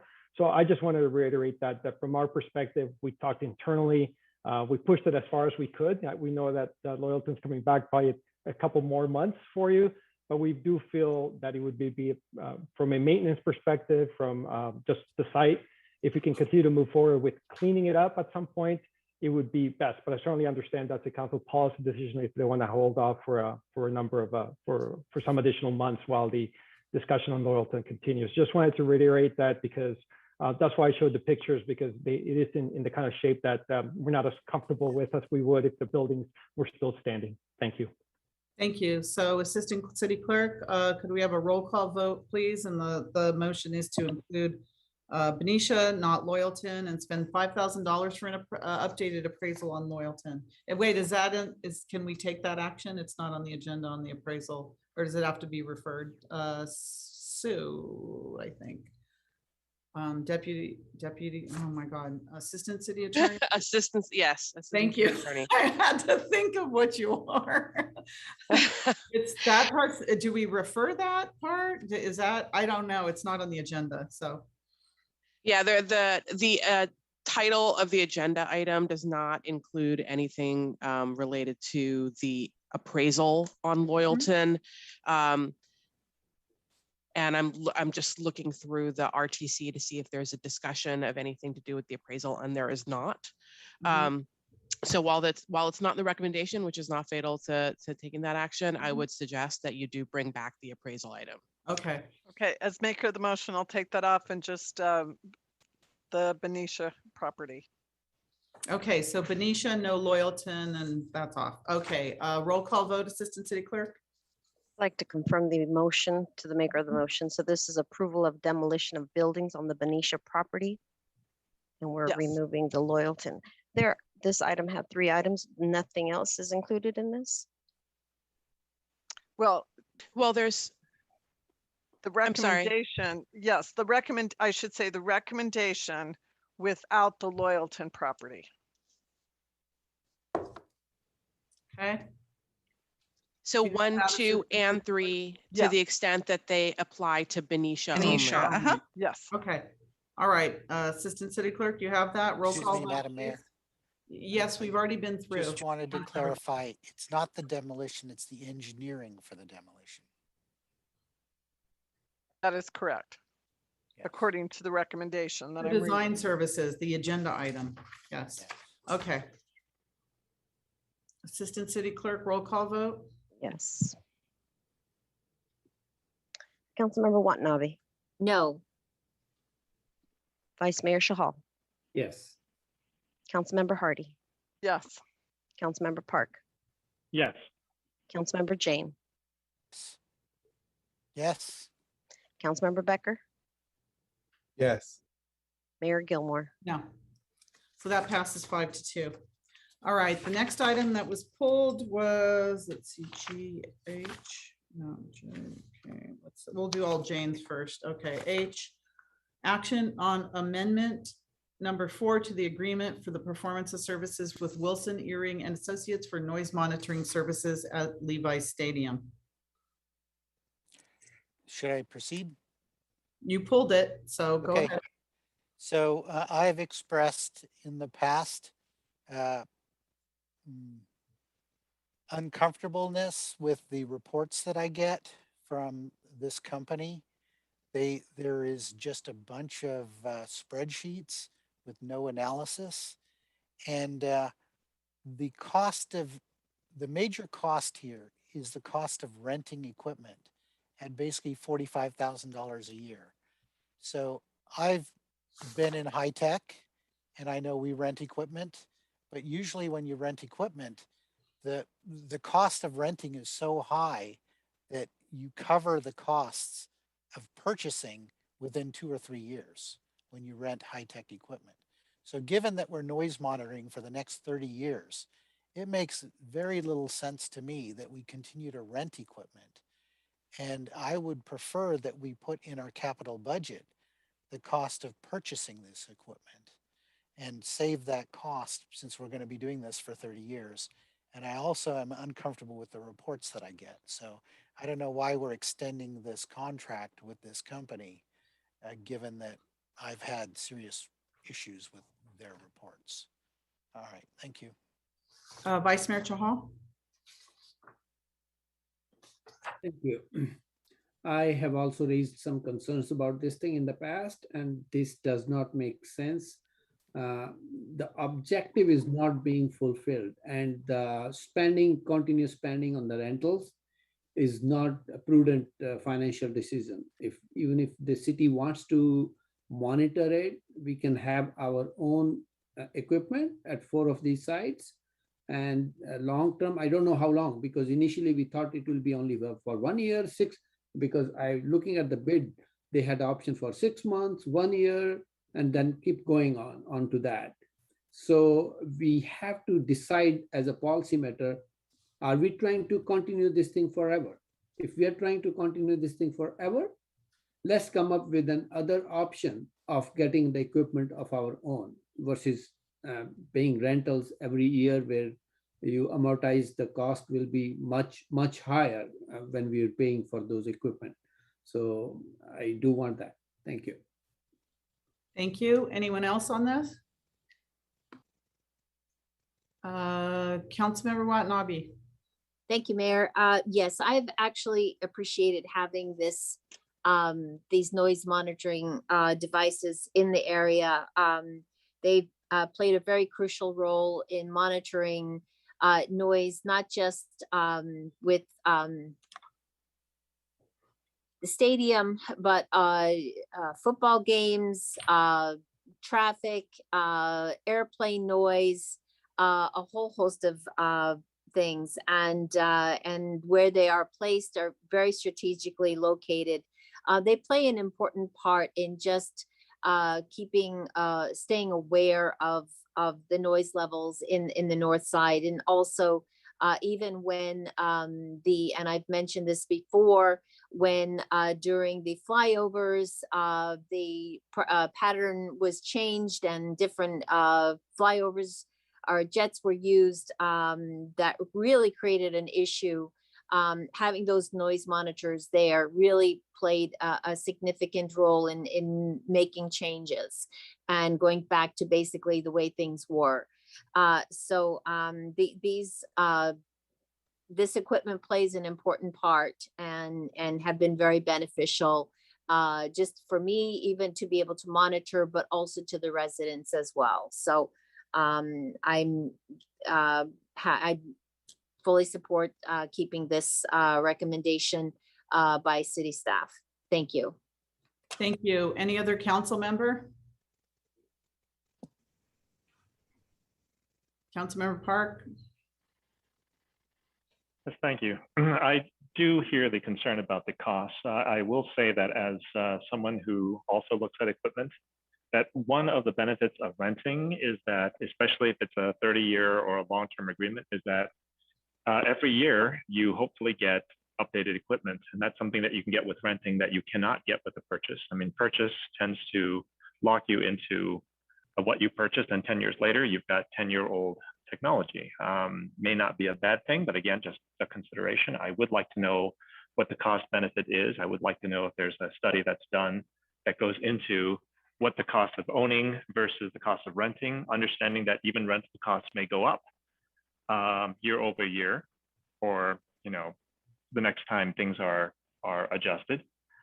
I also feel that looking at the data, I was not very happy with the analysis, meaning I would like to spend more money understanding the data or getting the data more usable before simply collecting new data, meaning it seemed that some of the data that was presented was not taken in the context of what that data could possibly mean. It was simply taken at face value. And I don't think that that's a good way for data either. I mean, everyone says data doesn't lie, but data is just data. Data has no loyalty. If you don't understand the data, data doesn't really say anything. If you want to say data says something, you can state that without actually verifying it. And I think right now, we don't really have a lot of, I'm looking at the questionable value of this, and I would like to know if there has been a study done on the cost to see if it's actually worth renting versus owning. Thank you. Thank you. Any other council member? Okay, before we go to staff, I just wanted to say that, yeah, I agree with a lot of the comments here. First, I think maybe we should look at, well, first of all, the noise monitors are valuable because of everything that's happening on the north side. So I wanted to say that first, but maybe we should look at maybe doing a shorter term contract as opposed to the longer term contract, and really do ask staff to come back with a plan that looks at both the purchasing of equipment, as Councilmember Jane had suggested, and the possible leasing of equipment with the statistics and the data monitored the way we want to see them in a meaningful way. And because I think that, of course, that'll cost more money, but if we're just getting data and it doesn't really do anything for us, and we have to interpret it ourselves, it really, it doesn't make a difference. But what is the cost benefit of purchasing versus leasing for the long term? As I never thought that these would go in just for a short period of time and taken out. I think because of the stadium and the airport and everything else out there, this is valuable information that we need to have. So knowing that it's going to be a long-term situation, let's look at what's the best for us, and maybe we just do a shorter term amendment on this. I'd like to propose that to the council. All right, Director Crabtree, I'm hoping you can answer. Are you the person to answer some of these questions that we have? Yes, thank you. Yeah. I'm Andrew Crabtree, Director of Community Development.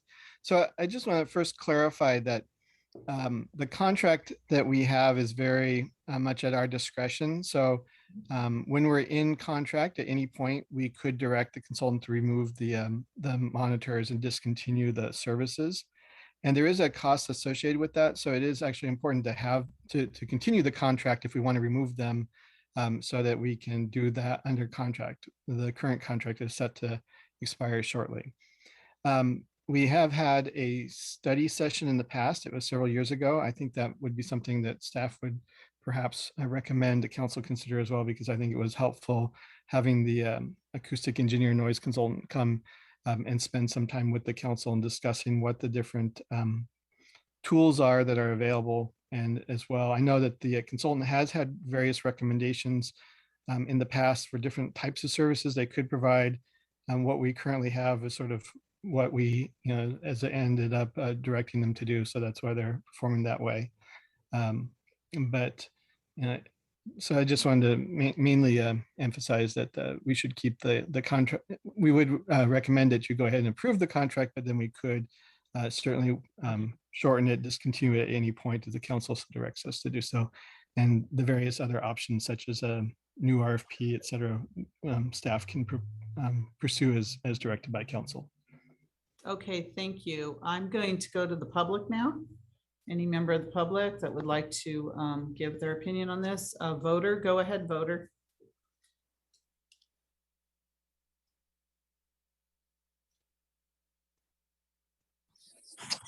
I'd like to know how many people were invited to bid on this and how many people did bid on it, how many companies were approached to bid on it, and what's the term of the contract, what's the cancellation on the contract, and also what is the cancellation? Is there no cancellation penalty? You're asking for it to go forward, and there was no, from the comment from the staff, it appears that it would be easy for someone to take from the lack of the information that there's no cancellation fee or penalty if it's canceled in 3 months or something. So that needs to be clarified, that there's no cancellation penalty if it's canceled soon. But I want to make sure it was competitively bid to begin with, and why this particular vendor was selected over some other vendor.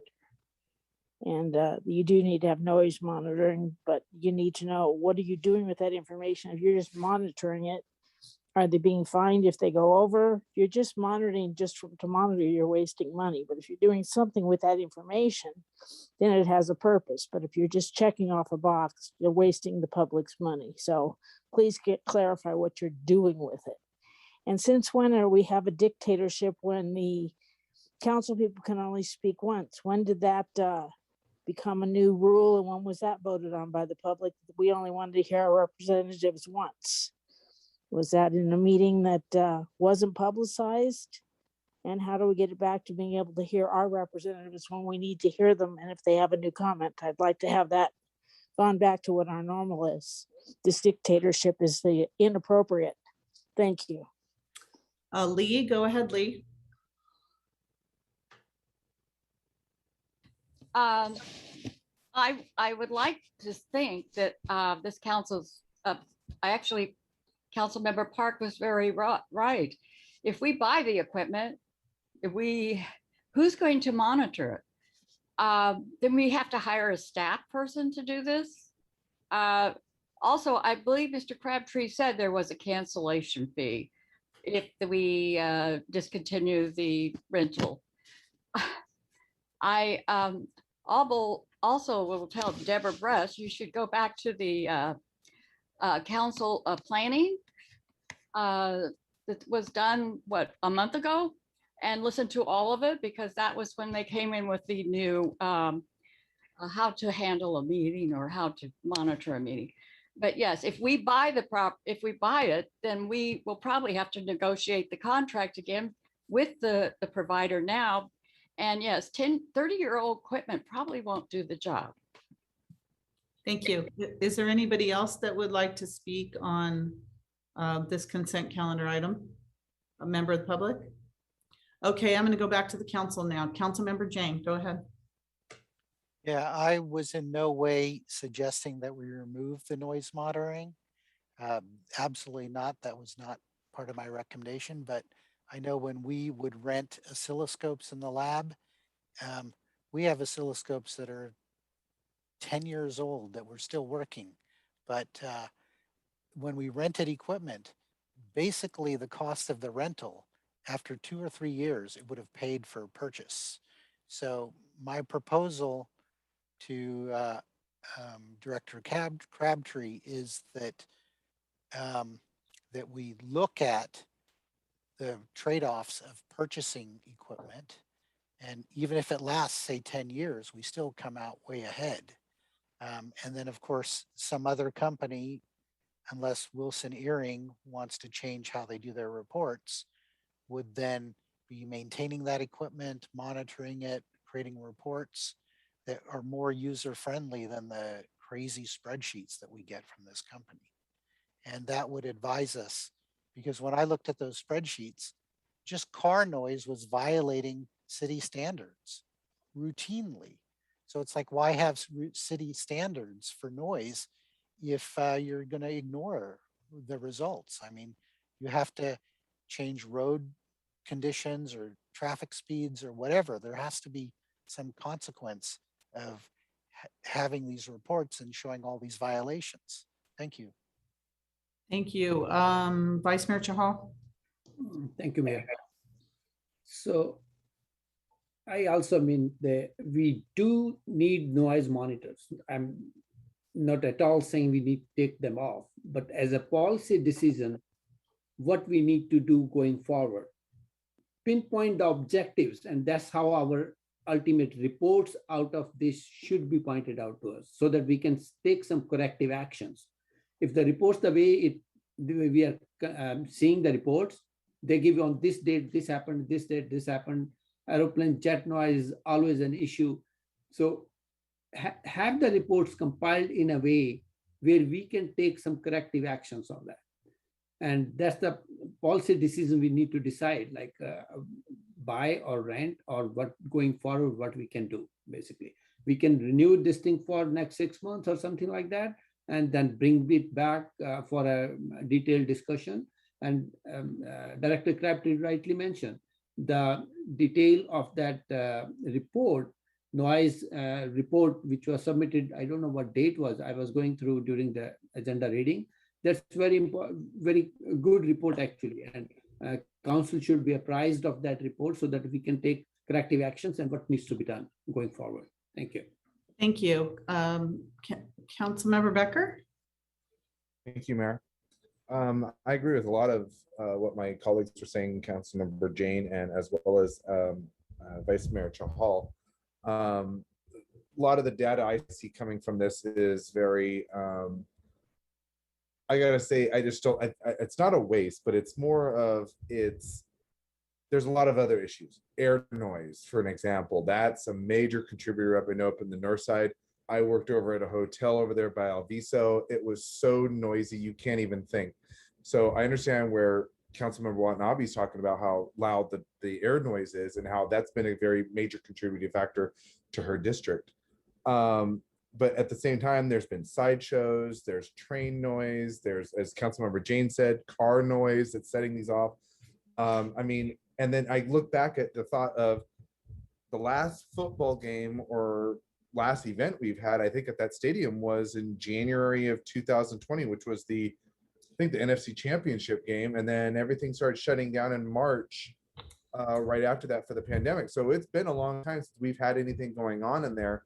As in noise wise. That's why I think I like Councilmember Jane's idea of purchasing, because in a filmmaking perspective, you rent materials for so long, you end up spending more on renting the materials than you do of actually going out there and buying the camera or the editing equipment. So I see what Councilmember Jane's trying to say. I don't want to get rid of the noise monitors. I think that they are essential, especially when we do have games. But I think that they should be some permanent fixtures that we own, especially considering that we do have a lot of issues in the north side between stadium, air noise, train noise. I mean, that entire corridor, was, is sad to say that no one really cared about north side for many years back in the 80s and 90s. And now we actually care, and we should have planned these things maybe 20, 30 years ago. That's why looking back when we first did the stadium, I really wanted them to have it enclosed, because you look at every other stadium that's been done recently, they're all enclosed.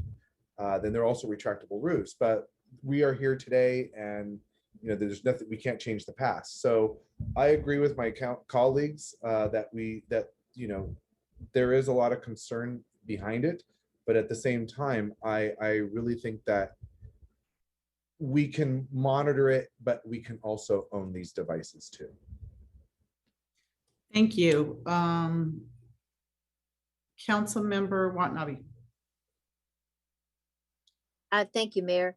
I would like to, I see there are some hands raised, some staff hands, but I wanted to go ahead and just make a motion that we approve staff recommendation, but also ask staff to come back with proposals regarding owning, and owning thereby would necessitate probably staff that would be able to monitor the equipment, and what that cost would entail versus leasing as we currently are doing with these noise monitoring systems. Okay, is there a second to that motion? I'll second it. Okay. Motion and a second. Any other council member want to say anything on this that hasn't spoken? Councilmember Hardy. I see the city manager's hand raised, and I would like to hear what the city manager has to say about this because I have the same concerns. Okay, any other council member that hasn't spoken want to say anything? Okay, I'll say my piece and then I'll go to the staff and then we'll vote. I think that we should look into other items, but in the meantime, continue the contract with this group as long as we have a cancellation, opportunity in there. I always look at it, I lease my car, my husband owns his car. There are benefits to both. I get my, new car every few years because I lease it. He has no car payment. So all I'm saying is that we can look at either way, what's best for us, but I think a long-term solution has to be involved here. And I think that, having something that we own, and we don't necessarily have to have staff monitor it. We can hire a company that monitors our own equipment to give us the data that we need.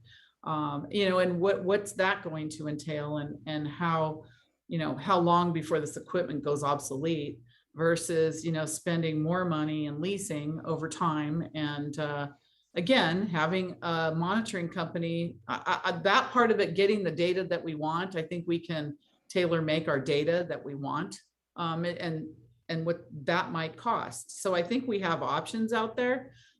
It's not something we're going to do tomorrow or in the next month or maybe 2 months, but we need some time to do that. And I'm hoping staff will address that. But I think we should look at something beyond what we have now. But in the meantime, just keep this in place. And I think that's what the motion does.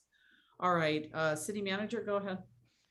I was going to respond that what I'm hearing is that there's two issues, and I think it may help with a motion for the council to consider. One is just the quality of the reporting and the analysis that's provided. We need to go back to our consultants and work to really refine the reporting, and share it periodically with the council as part of an update for the north side, particularly as construction and different events continue to go on. The second is the cost benefit, the pros and cons of purchased or rented equipment. And that will take some time for us to come back and provide council with our professional thinking with respect to available consultants that can do the work, and or staff as whether part-time or absorbed. I would recommend that, given that there is activity at the stadium right now, as well as the return of more travel, given some of the COVID recovery, I would recommend that you pick some form of a term from today's presented agenda so that we continue to have some information and data available to us. And then we would bring back the information about quality of reporting, frequency of reporting, as well as the cost benefit information. I mean, it sounds to me if there was a motion that circulated around that there would be consensus by the council. So does the existing motion work except for a shorter time period or something to give you time? Well, what I didn't hear, and maybe Councilmember Watanabe was just didn't include it inadvertently. I didn't hear the quality of the analysis or reporting frequency of which seemed to be what has been somewhat central to the conversation about this program, as well as the cost benefit of purchasing. And I may have just missed what Councilmember Watanabe said, but it sounds to me as those are two items that the council wants to consider for additional policymaking on this program. I thought I heard that maybe Nora can help us. I thought I heard the cost benefit part of it. Okay. And maybe she, the maker of the motion, would consider what you asked to be put into that motion. About the quality of the reporting? Yeah, yes. Yes, I did not have that, which, and if you need a time frame, I'm happy to add in, say, 6 months. And the quality of the reporting? And the quality of the reporting, correct. Is that, do you have that? And I'll agree with that as a second. Assistant City Clerk, would you have that motion? And then City Manager, does that satisfy that? 6 months actually works really well because at that time we will be before the board for budget amendments. And so we would be able to work at the stadium authority level for putting a program in place for this purpose. Okay. Okay, very good. So if I may repeat. Yeah, please the repeat. motion. We're going to be voting on that right now. So what I've gathered from Councilmember Watanabe and City Manager, it's approve staff recommendation with a shorter term of agreement of 6 months instead of 18 months, and direct Correct. staff return with the proposal for owning the equipment instead of leasing, and the cost benefit for monitoring the noise data and quality of reporting. Is that correct? Isn't it That is owning versus leasing? Cost benefit, owning versus leasing? Make sure that's in there. Okay. Because there's two schools of thought. Yeah. Okay, all right. Director Crabtree, you had something to say before we vote? Thank you. I was just going to clarify that there isn't a penalty for removing it. There's just a cost associated with the labor Thank you. of having someone come out and do that work. Okay, thank you. I know, council, we have a policy and I'm sticking to it, so we can move on with items. So let's vote on this item. If it doesn't pass, we can have further discussion one more time down the road. So Assistant City Clerk, roll call vote, please. Madam Mayor, we can talk about discussion on the motion on the table, right? And No, that we all get we one were chance. discussing. No, after that, the motion was made at the end. Then that you're speaking, listen, I'm following the policy we all Yes. agreed to, and But that's we a all- vote right now. You we had all your agreed- chance to speak. I'm The sorry. motion- We the all motion was agreed. modified. There should be a Motion discussion was after the modified, motion was discussed by you that, okay, we can do this, we can do this. You are not giving any option to other council members to discuss. Listen, okay, I'll do this one time, but I'm reminding all of you, we agreed to this. We all agreed to this. You can Madam say Mayor, no, but we did. We have to discuss Vice the Mayor, motion. I'll make an exception. Vice Mayor, go ahead. Tell us what you'd like to say. No, going forward, we have to make No, this no. exception. No, that no, go. When a motion is Vice on the Mayor, table, okay. we I all have a call right for, to excuse me, discuss I'll call for the vote then. If you'd like to say what you want to say, go ahead, or I'll call for the vote. I'm gonna stick to our policy. I would not have supported the initial motion, but I'm ready to support the motion right now. I would like to make one more change though. During these 6 months, if the quality of reporting analytics can be improved, that should be done side by side so that when after 6 months, we know what we can get out of this thing. So let's make that part of the motion, that analytics, if the current vendor can improve, that should be acceptable to the vendor. I think that was part of the motion. Yes, it is. Yes, it was part of the Yeah. motion, so. Part of the Okay, motion. very good. Yes. Yes, the It's part of the quality was part of the motion. All right, thank you. Assistant City Clerk, roll call vote, please. That is part of the motion. Go ahead. Councilmember Watanabe, Yes.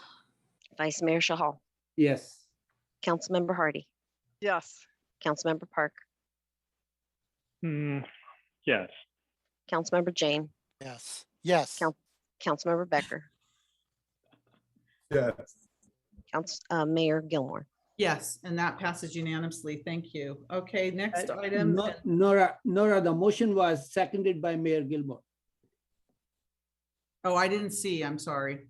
Yeah, so that's a correction, like it was seconded by Mayor Gilmore. Okay. Thank you, duly noted.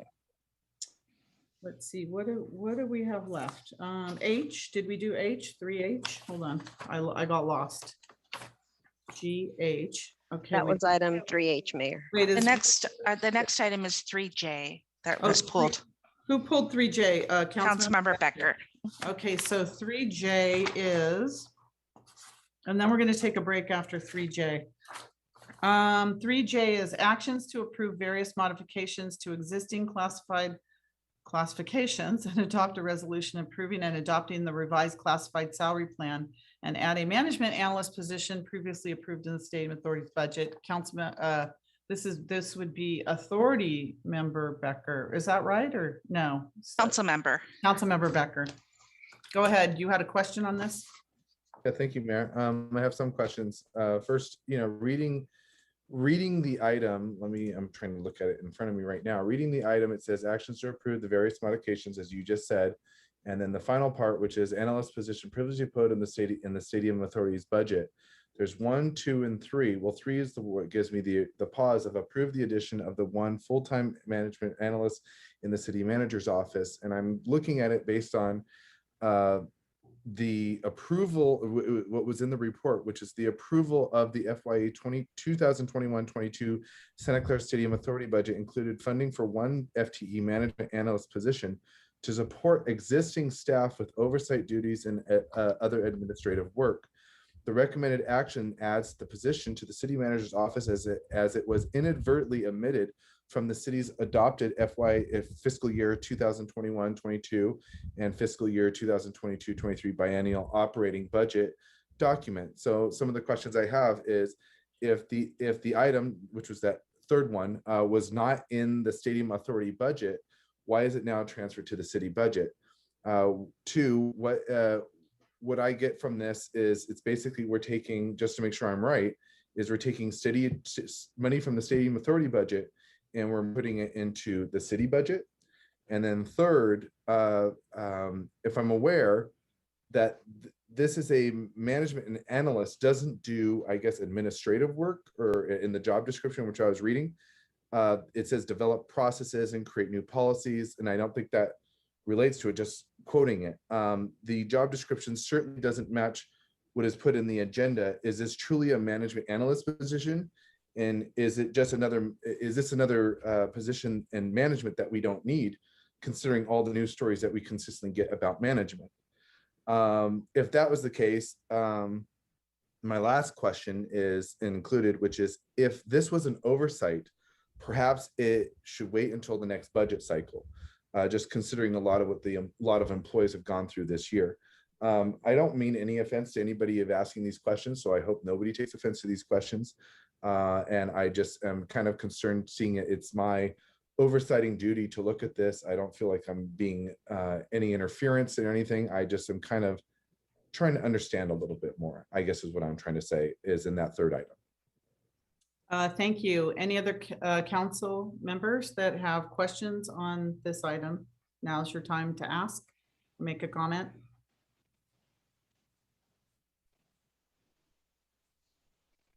Okay. I know that I see that this is a management analyst position, and I know that the 49ers have expressed concern about the city hiring management analysts and other staff members to support the Stadium Authority. So I just think that it's a little odd that I'm hearing that Authority Member Becker, that you have the same concerns that the 49er management company has about us having the amount of staff members that we need to support our Stadium Authority. So that's my comment. All right, City Manager, go ahead. Sure. Let me go back a couple of fiscal years when the board approved a deputy city manager and funded it for purposes of beginning to staff up the Stadium Authority levels. And you can look at past meetings where it was entertained that the stadium would have between 5 to 7 full-time employees dedicated to these roles. At the time that the board approved it, we put on hold the filling of the position because of the financials surrounding the Stadium Authority, particularly on non-NFL events. Last budget cycle, the Stadium Authority downgraded the position from a deputy city manager to a management analyst, achieving some savings. And in fact, because this position was held vacant, we have achieved salary savings for a couple of years. So we requested it, and I would say that in terms of the waiting for the budget cycle for oversight, the decision has already been made by the Stadium Authority with respect to downgrading the position and allowing for it to be part of the Stadium Authority staff resources, if you will. And so that the policy decision from the board, Councilmember Becker, has been made. We just inadvertently in March, we were working on balancing the budget and we forgot to include it as part of the reconciliation of staff positions that was before the council as we were going through all of the different changes. And for purposes of how positions are budgeted, it's not a transfer from the Stadium Authority budget to the city budget. All of the employees that work on Stadium Authority work are funded through the city. And then their positions are reimbursed based on Measure J for the work that they do for the Stadium Authority. And what I had said recently, and as part of the staffing report, is the management analyst, we held off and definitely on the deputy city manager with filling the position to see how much we could absorb. But now with the 26% reduced capacity based on budgeting balancing strategies, as well as moving Public Records Act requests and the management of those over to the Stadium Authority staff and some new assignments like the marketing RFP and other things, if you will. We determined that we really needed to fill that position in order to keep up with board assignments and initiatives, as well as just the current reviews and staff report writing and things of that sort. So the board had once approved a deputy city manager. It approved the downgrade to management analyst. The funding is reimbursable from the Stadium Authority. In fact, this position is already funded in the Stadium Authority because the board has already approved the expenditure of Stadium Authority funds. This was just an inadvertent mistake to not include it. And so we're just, now that now that the reality has hit of the reduced resources, we really want to fill the position so we can keep up. Thank you. I'm going to go to the public now. Does the public have any comment to make on this issue? We have voter. Go ahead, voter.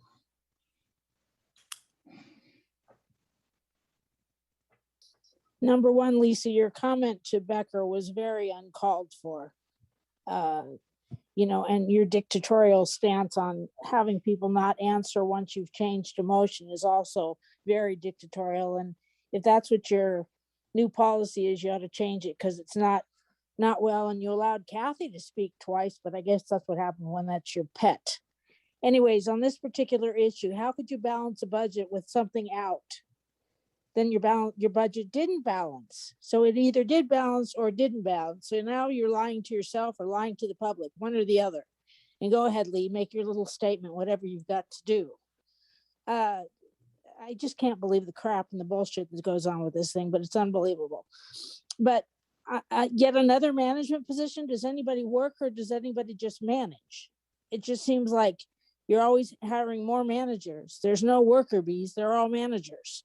So you spend a whole lot of money managing, but you don't get any work done. When do they make any money?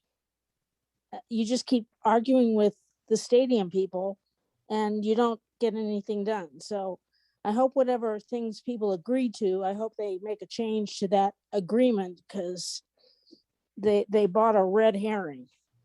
Thank you. Would any other member of the public like to speak? Now's the time to speak. Okay, going back to the Councilmember Hardy. I would make a motion to accept the recommendation from staff of 1, 2, and 3, understanding that this is a reconciliation of what we have done before and agreed, and we did downgrade that. I do remember when we had it as a assistant or deputy city manager. So I would support this. I would like to get support for this and take care of this position. Thank you. Okay, we have a motion and a second. Thank you, Councilmember Hardy. Councilmember Watanabe? Yes, no, I thank you, Mayor. I seconded the motion, but I also just wanted to remind this council that they approved a lot of new positions for the 49ers Management Company, but are now questioning the position for the Stadium Authority. All right, thank you, Councilmember Becker. So first off, we really have to stop with the narrative about, people carrying the 49ers weight just because somebody asked a question. That's a narrative that, continues to, I think die every day. And the other thing too is, one of the people who just spoke about dictatorialships. I mean, are we starting to sound like Jamie Matthews and how we're silencing people that don't want to, and questioning their loyalty to the members in the community of City of Santa Clara?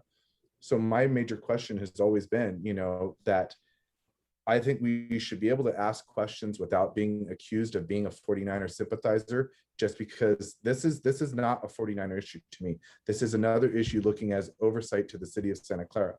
So when I get accused of being 49ers, please, I could sit there all day and I could start calling any of the other members on the city council related candidates because they supported related projects or they were supported by related in their candidacies. So please stop saying the 49ers because everybody is just getting sick and tired of it. I mean, it's like 49er derangement syndrome. Anyways, moving forward, I just see this as, if this was an oversight, and I said it in the past, maybe we should just move and wait until the next budget cycle. In the light of a lot of these city employees have sacrificed a lot of their raises recently and put the city on their back, I just think myself is how equitable is it for this new position to go forward?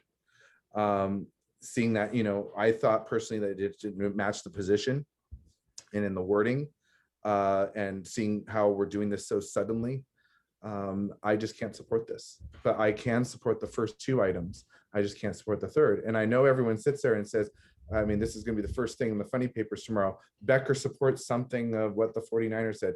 I mean, it's getting ridiculous, to be honest. But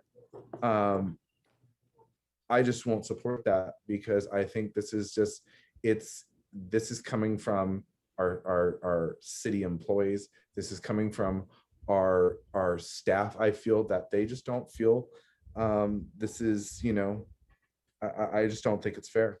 And just moving forward, and I hope nobody takes offense to that. And I hope that nobody turns this around into a political issue of whose side is, what side are you on? No, I'm on the side of Santa Clarans. And guess what? I'm standing up for Santa Clarans right now. So thank you. Would anyone else like to speak on this issue? Okay, Councilmember Park. Yes, I'm having a little bit of trouble as well. I mean, I do find the narrative distasteful when you say, oh, these people want it and you want it, therefore you must be supporting them. And that is not true. I mean, that is a pretty big conclusion to make, meaning that if people are looking at things because of the merits of the item, then it is possible that different people, disparate backgrounds, disparate groups would agree on several things that have nothing to do with their support of each other. And I think that to state that the only reason somebody would support something is because of an alliance between two different groups, I think that is not a good thing. I will say that I was not here during the time that we changed the rules for how we conduct meetings. I think that's a bad way to do it. I didn't agree to it. And I think it's bad for democracy. I mean, I want to fight this policy, not because it's uncomfortable or I don't want to agree with it just because it's efficient. You don't fight a policy because, or agree with a policy because it's good or bad for a circumstance. You fight a policy because it's a bad policy, because it goes against democracy, which is more people, more voice. And the floor, especially during a city council meeting, is not for just questions. It's also for debate. It's also for, I mean, I changed my mind several times during a meeting and during an item. I think about something, somebody says something, and I think, okay, that makes me want to ask another question. And by disallowing that, you are trying to create an efficient meeting with no soul with no purpose, and you're actually cutting off the discussion, the debate, which makes the discussion worthwhile. Again, anytime there's a motion, there should be a discussion on the motion. Discussion should never be cut off because, well, you spoke once before. And it should never be for the express purpose of simply asking questions. Debate is for debate, and if debate and if democracy means that sometimes things are longer and aren't as efficient, that's what it means. Democracy means more people, more voice, not one question each or a single chance to speak. I think people need to understand that. This motion, I do agree with Councilmember Becker, which is, maybe it can wait for another budget cycle. I do agree with the recommendations 1 and 2. I understand Councilmember Hardy's reasoning for wanting to include 3, but I think that if I were to do this again, I would put 3 on another motion, and we'll see how that goes. Thank you. Thank you. Vice Mayor Chahal. Thank you, Mayor. I also want to highlight this thing about not being able to speak on a motion. Like when we are discussing, if 2 council members or the mayor are able to discuss a motion, every other council member has a right to discuss about that motion. If there are any changes made to a motion on the table, it brings that motion has changed, and that every other council member should get a chance to dwell in about what changes have been made. So let's not misuse the policy as such dictated that, okay, council member will get 1 chance and not after that. And if you get the last chance, Mayor, then if you point out towards Councilmember Becker about something, he has every right to refute to you what you said about him. So let's not misuse this policy that a council member will get only 1 time to talk about it. Thank you. Do you have anything to say about the motion? No? Okay. Anyone else? Okay. I just wanted to say that this was a position, the position of the management analyst was already previously approved in the budget. So I'm not sure about all the discussion about this, and I don't know what the vote was, but I think probably everyone here probably voted for it. So I'm just a little confused, but yeah, I'll support the motion, and let's move on. So Assistant City Clerk, roll call vote, please. Councilmember Watanabe, Yes. Vice Mayor Shahal, Yes. Councilmember Hardy, Yes. Councilmember Park, No. Councilmember Jane, Yes. Councilmember Yes. Becker. Thank you. Councilmember Becker, No. Mayor Gilmore. Yes, and that passes 5-2. Thank you. And we're going to take a, let's see, we've been here for 4 hours, a 15-minute break. It's 8:30. We'll be back at 8:45 for the rest of the meeting. Did we complete all the consent calendar items? I think we did, right? Yeah, okay. 8:45, please. Thank you.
Mayor, I don't see Councilmember Watt.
Is a public hearing and its consideration of Silicon Valley Power's quarterly strategic plan update.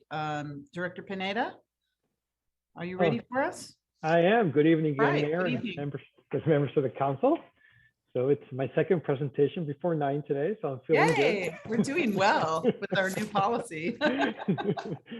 So I do have a presentation I'm gonna share on screen here. Great.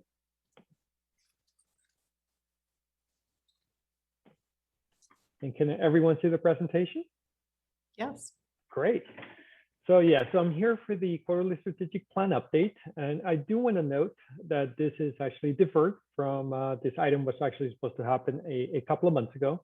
We're getting to it today. We're unable to get it back on that agenda. And the focus today is going to be on our rebate programs. There were a lot of questions a few months ago about rebates, our programs, and we shared with council spreadsheets of all the rebates that we have. I think those were updated as of April, and they're continuously changing. So that's our focus for this quarterly update today. So the SVP rebates.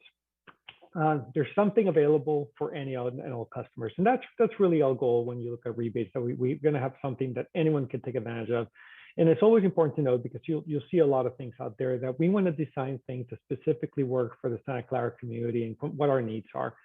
Certainly, you know, SMUD in Sacramento might have things that might work for them that are differently. Roseville might have something that might work for them. Certainly, there's things that work for everybody, but we want to focus on our Santa Clara community and making sure that the program continues to evolve and will respond to what people need.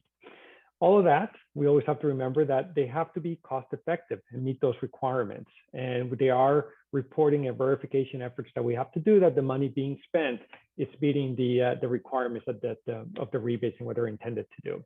I do want to note, as you look at this, that we have 6 FTE positions in the budget that help oversee rebates. And we're currently at a 50% vacancy rate. So I do want to note that the staff's working very hard. We are having those 3 positions under recruitment, and hopefully we'll be able to fill them in the next few months, but we have been working in the 50% vacancy rate for a period of time now. In addition to the rebates, the same staff also manages our rate assistance programs, which have been very successful lately. So the way I like to look at rebate impacts is kind of what are we really achieving with it? And the one that connects the most with me is looking at a home annual usage and how much savings we had compared to that home. I think we all can connect with that a little bit more than talking about GHD or talking about kilowatt hours. And for FY20 and FY19, you can see that FY20, very successful, over 2,000 homes of annual usage was the savings. FY19, a very big number, over 4,700 homes.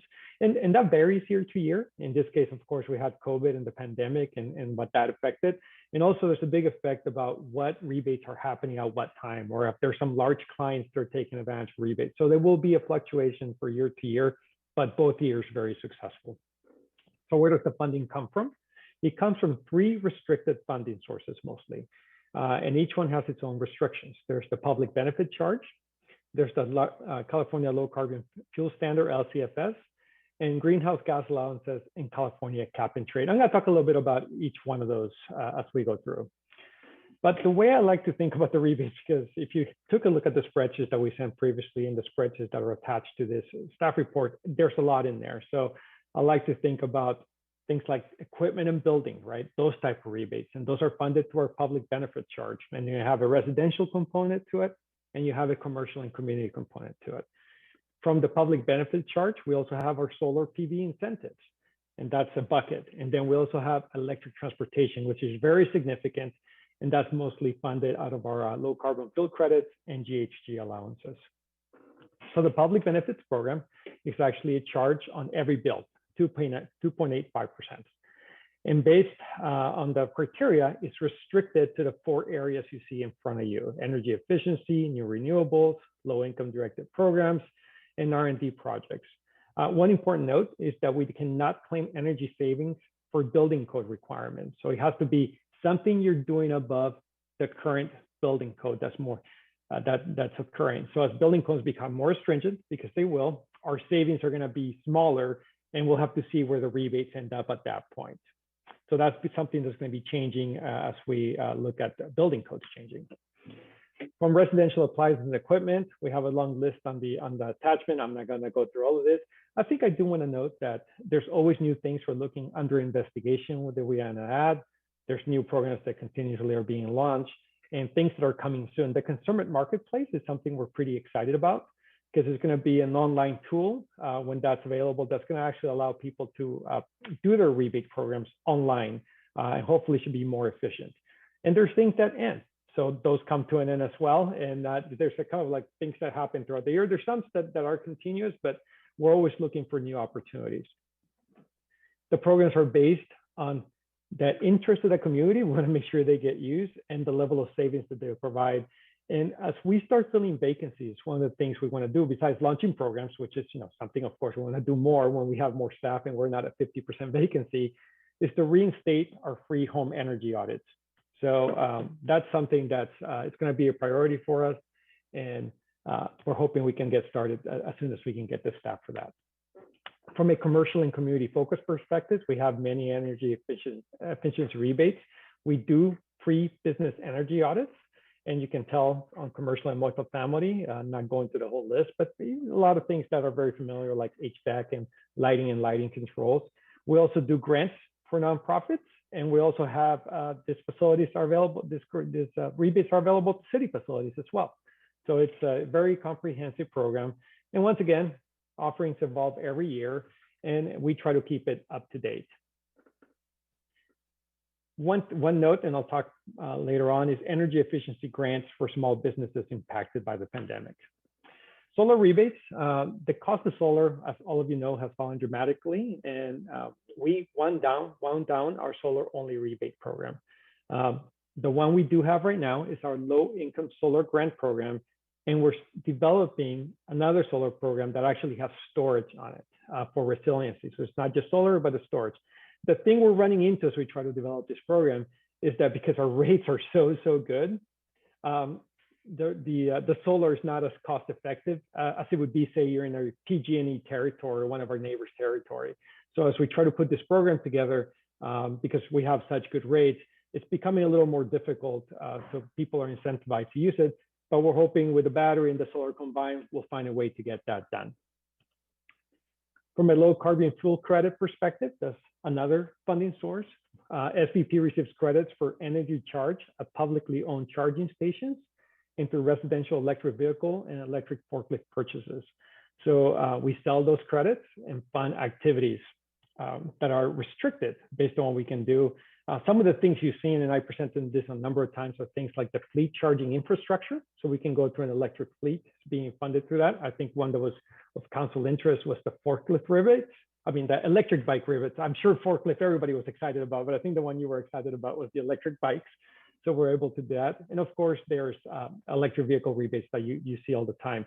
I do want to note that dedicated portion of funding is for disadvantaged community and low income identified communities as well. And then we have the cap and trade program, which is a complex program that involves two separate activities. So SVP, as you know, we're a power generator and consumer. So we actually have to purchase GHG allowances for every metric ton of emissions we generate of electricity for our customers. But then as a serving load entity, we're allocated GHG allowances that we can sell at auctions. And then with that money, we do certain things. I do want to note and want to highlight that over the last year, we got in pretty creative. I talked to you about the purchase of city electric vehicles to do a city electric fleet. We work with Public Works, and we're going to be using these funds to actually fund city bike paths that meet that criteria. So create additional funding capacity for that, working with Park to do sustainable parks, and also starting new education programs. The last thing I want to note on this, because we talk about rates quite often, is that we have also used this funding to offset the additional cost for purchasing renewables. And that's what helps, one of the reasons we are able to maintain the low rates for our residents.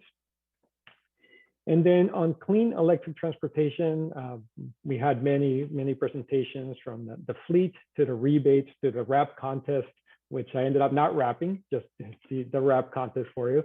And then we have everything that you can think of.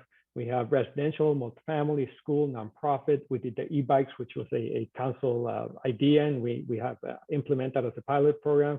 We have low income programs. I do want to highlight that one important thing is that what we do is additive to what the air district does, state, federal, and programs for EVs. So we're adding to that as well.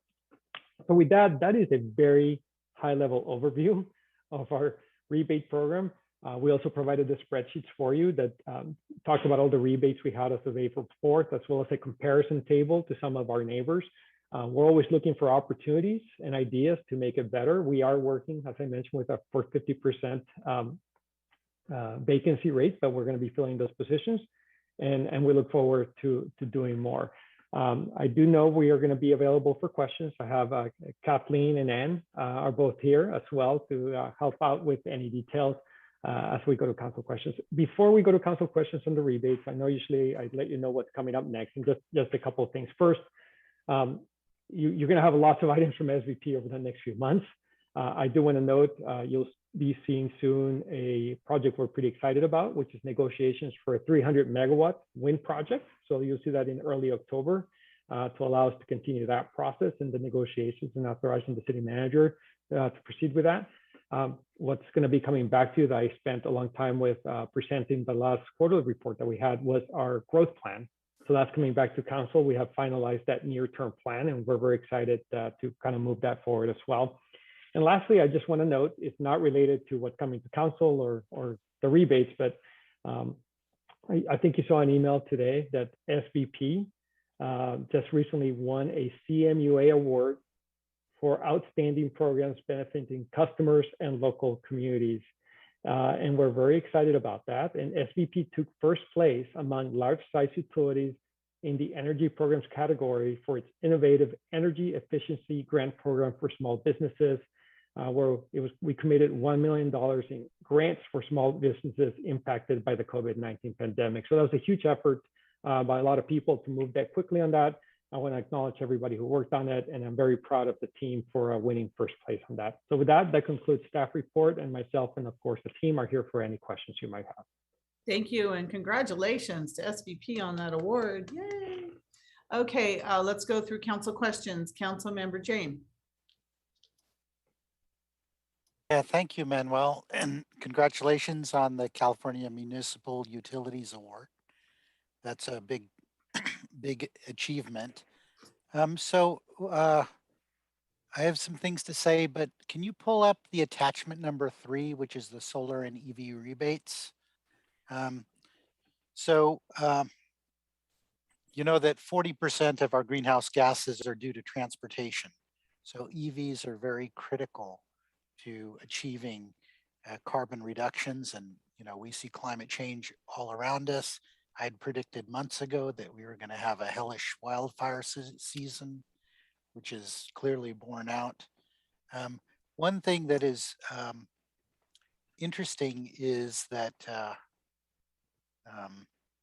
that actually low-income people can get free solar systems through the grant program. So I think it's important to highlight that. But I don't know if that is that item able to Councilmember come up. Yang, would you would like me to pull up this? It's the spreadsheet? attachment, the number attachment, 3 okay. solar and EV rebates. It's a spreadsheet. So it's Yeah, going to be well, it's going to be an eye chart. If But, you give me 1 minute, because I actually have okay. to go into the agenda and pull that out if I didn't have that as I had the But- presentation ready, but not that item. But that data there will confirm what I'm trying to say here, which is there's a myth that EVs are expensive. And when you actually couple all of the rebates that are provided through the various agencies, Silicon Valley Power, EVs can be extremely inexpensive. And there are rebates for upgrading your panel, your electrical panel. There are rebates for and incentives for installing EV chargers. And there are, of course, rebates and incentives for purchasing or leasing even electric cars. So, and some of the rebates apply to used cars. So you can actually pick up used cars for practically free. I saw a presentation saying that if you actually did a 3-year lease on a Chevy Bolt, you would actually end up with $600 in your pocket after all the rebates if you're low income. So what I'm trying to show here is the top line, Silicon Valley Power. So for the EV rebates, there's a charger rebate. There's EV rebates for the cars. There's, and then if you go over to the next slide, you'll see all of the state rebates. So the Cal EVIP program provides chargers and rebates, and then back the Air District has a Clean Cars for All rebate for chargers and EVs. And then there's CARB, California Air Resources Board, also has rebates. So what I'm trying to dispel is the myth that electric vehicles are expensive.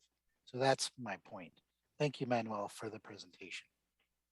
Thank you. Councilmember Hardy. Thank you. Manuel, leave that up and go back to the first page of that. Because that's exactly, okay. What I noticed when I saw under Silicon Valley Power, under the solar storage residential program coming soon, you kind of alluded to this. I was a little surprised, but maybe not totally. I think you said it's because we have such good prices, but vendor has backed out in our territory and you're exploring other programs. Could you just expand on that a little bit? Okay, we're gonna get questions and then we'll go back to Director Pineda. Do you have other questions, Councilmember Hardy? Okay, anyone else with questions, comments? Vice Mayor Chahal. Thank you, Mayor. Thank you, Manuel, and congrats on the award for the SVP. My question is, can we increase the heat pump rebate as well as the induction cooktop? I know you mentioned induction cooktop is coming pretty soon. So I was looking at comparative chart with some other Alameda County and other. So a heat pump rebate for them was around $1,500. And that can eliminate some of the GHG for that matter. And electric dryers and induction cooktops. That's one thing I would like to review. Thank you. Thank you. Anyone else? Before we go to the staff. Councilmember Watanabe. Thank you, Mayor, and thank you for the presentation, Manuel, and also congratulations. That's really exciting news and well-deserved. Regarding let's see, this is slide 7. You don't have to go there, but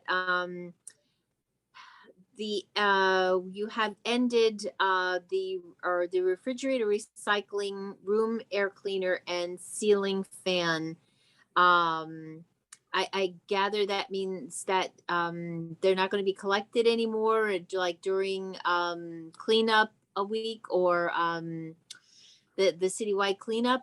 And do we know if any programs are going to be put in place or anything to replace those programs or that particular program? Is that it, Councilmember Watanabe? Yes, Yes, thank you. Okay, thank you. Any other council member has questions or comments that hasn't spoken? Okay, I just want to say thank you, Manuel, for the presentation so far, and I'm really proud of all the programs that we have available through Silicon Valley Power, and I know there's a lot of individuals and businesses that have benefited from that, so thank you very much for that.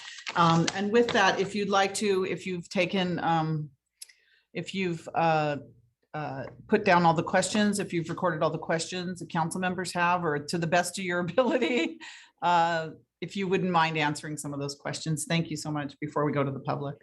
Sure, yeah, yes, thank you. And I think there are 4 questions, and they're on the expanding on the solar program. So these tables are from April. They're a little older now because the item was deferred. And really what we're looking regarding solar and batteries, we're trying to come up with a program, other business models where it's just cost effective for both the vendor and for the city. And we don't have a solution for that yet. It's a good struggle for our residents to have, but it makes it harder to implement a program like this. As I mentioned before, our rates are 50% lower than PG&E. So the cost benefit is more difficult to achieve, but I know staff is working hard on it, and we're just going to look at different business models that make sense for them and make sense for us. Increasing rebates, Vice Mayor Chahal. Yeah, we'll go back and look at that. We always look at it. What we have to be aware of is 2 things, especially when we compare it to other jurisdictions, right? Depending on the funding source you use, you have to show the cost benefit associated with the amount of money you're spending, and we have to track that. And when we look at these comparisons, one thing we always have to be aware of and be careful with is what we've seen happen in some other places where they give away more money is the program runs out a lot faster. So less people are able to take advantage of it because you have a certain amount of funding, and once that funding's gone, then you're out of money on it. So we heard those 2 items. Certainly we can take a look at those 2 items as we look at all our other rebates, right? Because we're always looking at this. So we'll specifically look at those 2 items as part of that process. And on the 3rd item from Councilmember Watanabe, I was gonna ask either Kathleen or Ann if they can jump in and help me with that one.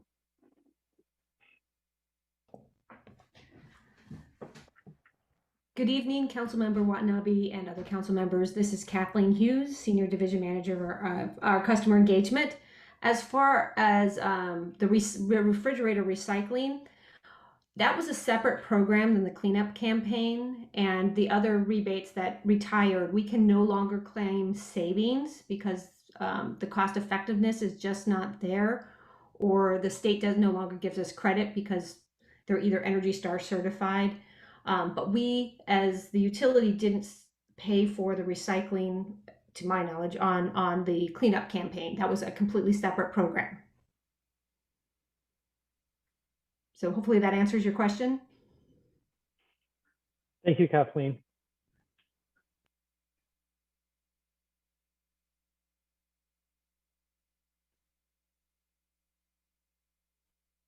Sorry, is that it, Director Pineda? Yeah, I think that's all the questions. Yeah, I think that's all the questions I had. Thank you. I'm going to now thank you again for the report. I'm going to now go to the public. Does any member of the public would any member like to speak on this this report, this quarterly strategic update?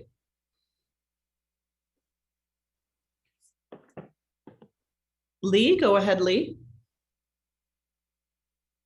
I just want to say how proud I am of our public utility. We're one of the fortunate cities that has one. And I applaud you all the time. Thank you. Thank you. Anyone else? Okay, I'm going to go back to the council now. I think this is this just a note and file? Director Pineda is a note and file, correct? Okay. Note and file. Okay, a motion to note and file by Council Member Jane. Councilmember Hardy, your hand is up. I was going to make the motion, but I'll second that. I think we should put in congratulations for the #1 position. Okay, will the maker of the motion accept that? Yes.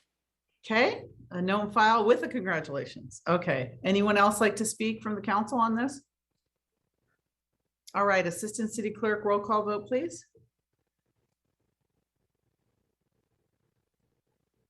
Councilmember Watanabe. Yes. Vice Mayor Shahal, Yes. Councilmember Hardy, Yes. Councilmember Park, Yeah. Councilmember Jane, Yes. Councilmember Becker, Yes. Mayor Gilmore. Yes.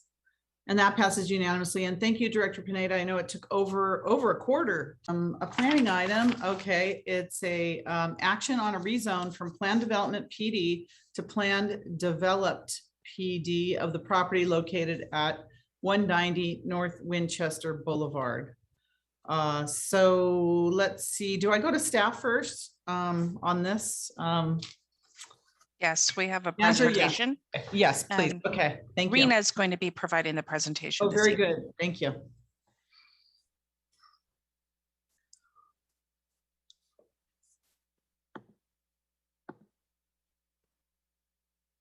Do we have Rena on? Yes. Oh, there she is. Hi, Can Rena. you guys hear me? Yes, we can. Good. Yes. Good evening, Mayor and City Council members. I'm Rena Brio, Planning Manager and Community Development. Tonight's item is a rezoning proposal on 190 North Winchester Boulevard. This site is unique for rezoning in that we are talking about a site that is already constructed. So the proposal is to rezone the site at 190 North Winchester from an existing planned development rezoning to a new planned development zoning district with the intent of removing language in the PD zoning that has age restriction criteria so that occupants who live in this particular project can only be residents who are 55 years of age or older. So the proposal in front of you is a rezoning to allow for an all ages residential, multifamily residential project.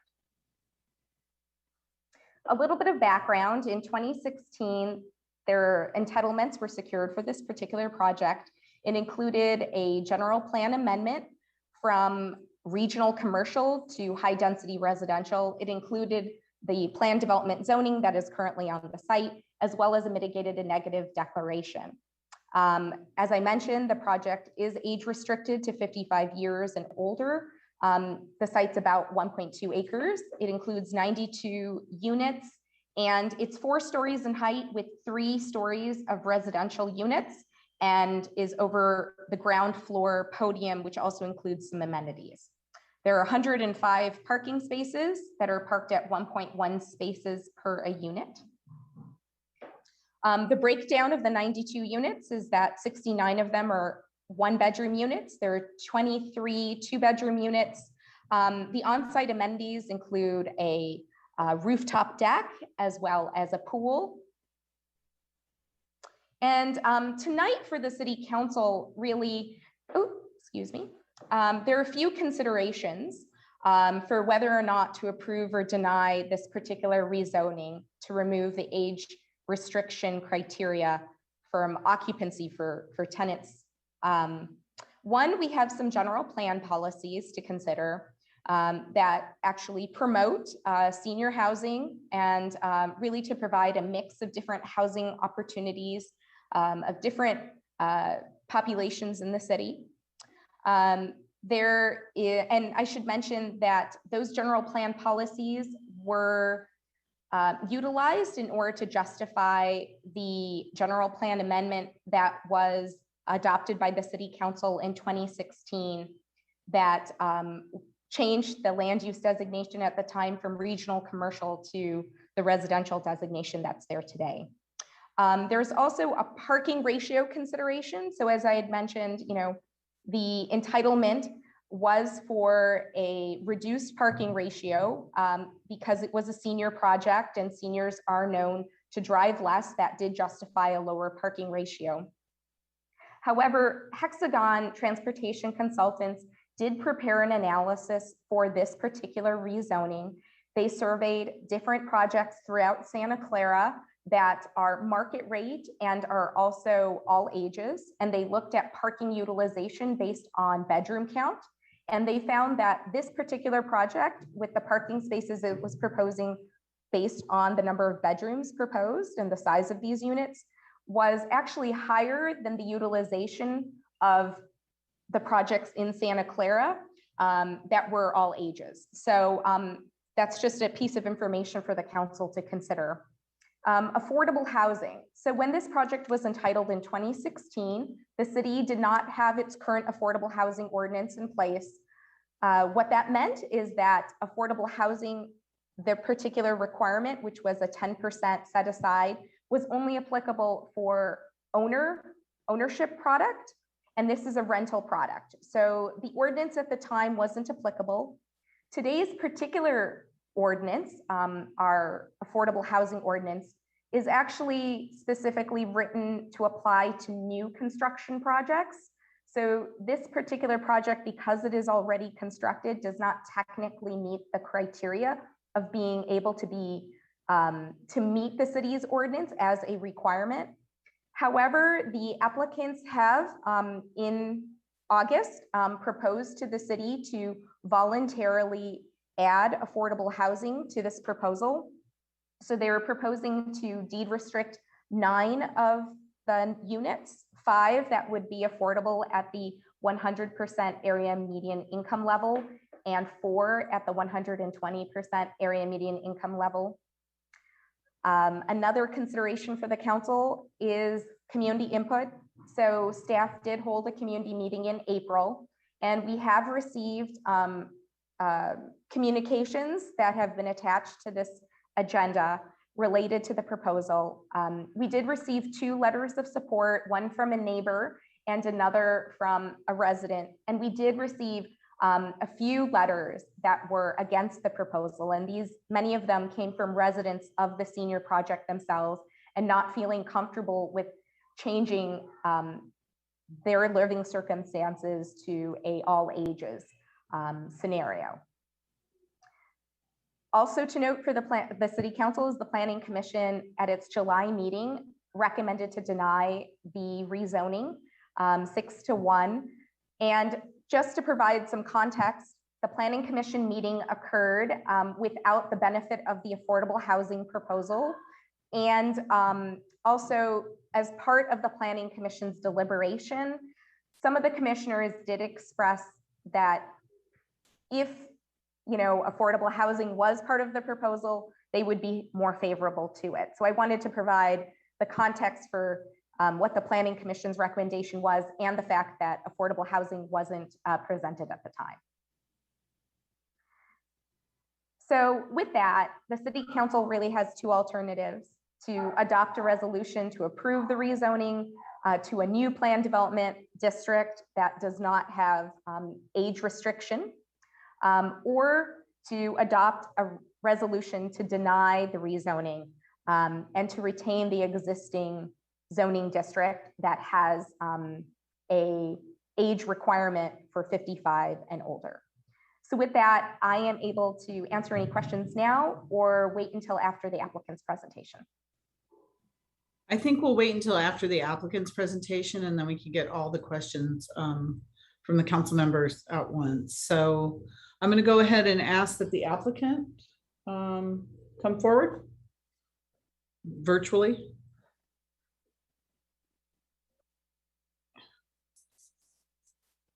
Who do we have representing the applicant? Good evening, Mayor. Oh, there you are. Hi. Hello. Morning almost. Good evening, Mayor and Council. Hello. We, if you could also, for the clerk, if you could unmute Jeff Brown and Steve Gall and Tippy Lambert. They'll be participating in the presentation. Let me go ahead and just bring up the presentation.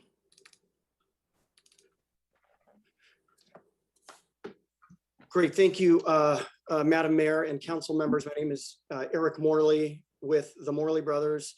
We are real estate advisors to USA Properties and also registered lobbyists with the City of Santa Clara for USA. And just wanted to thank this council this evening for addressing what has been a severe both vacancy and crime related issues that we've been facing at Santana Terrace now for nearly 18 months with really no end in sight. I do have here this evening, Jeff Brown, the president of USA, Tippy Lambert, vice president, and Steve Gall, senior vice president. As many of you know, the company is a family business, actually started by Jeff's father, and focuses on primarily affordable and senior housing. In addition to Santana Terrace,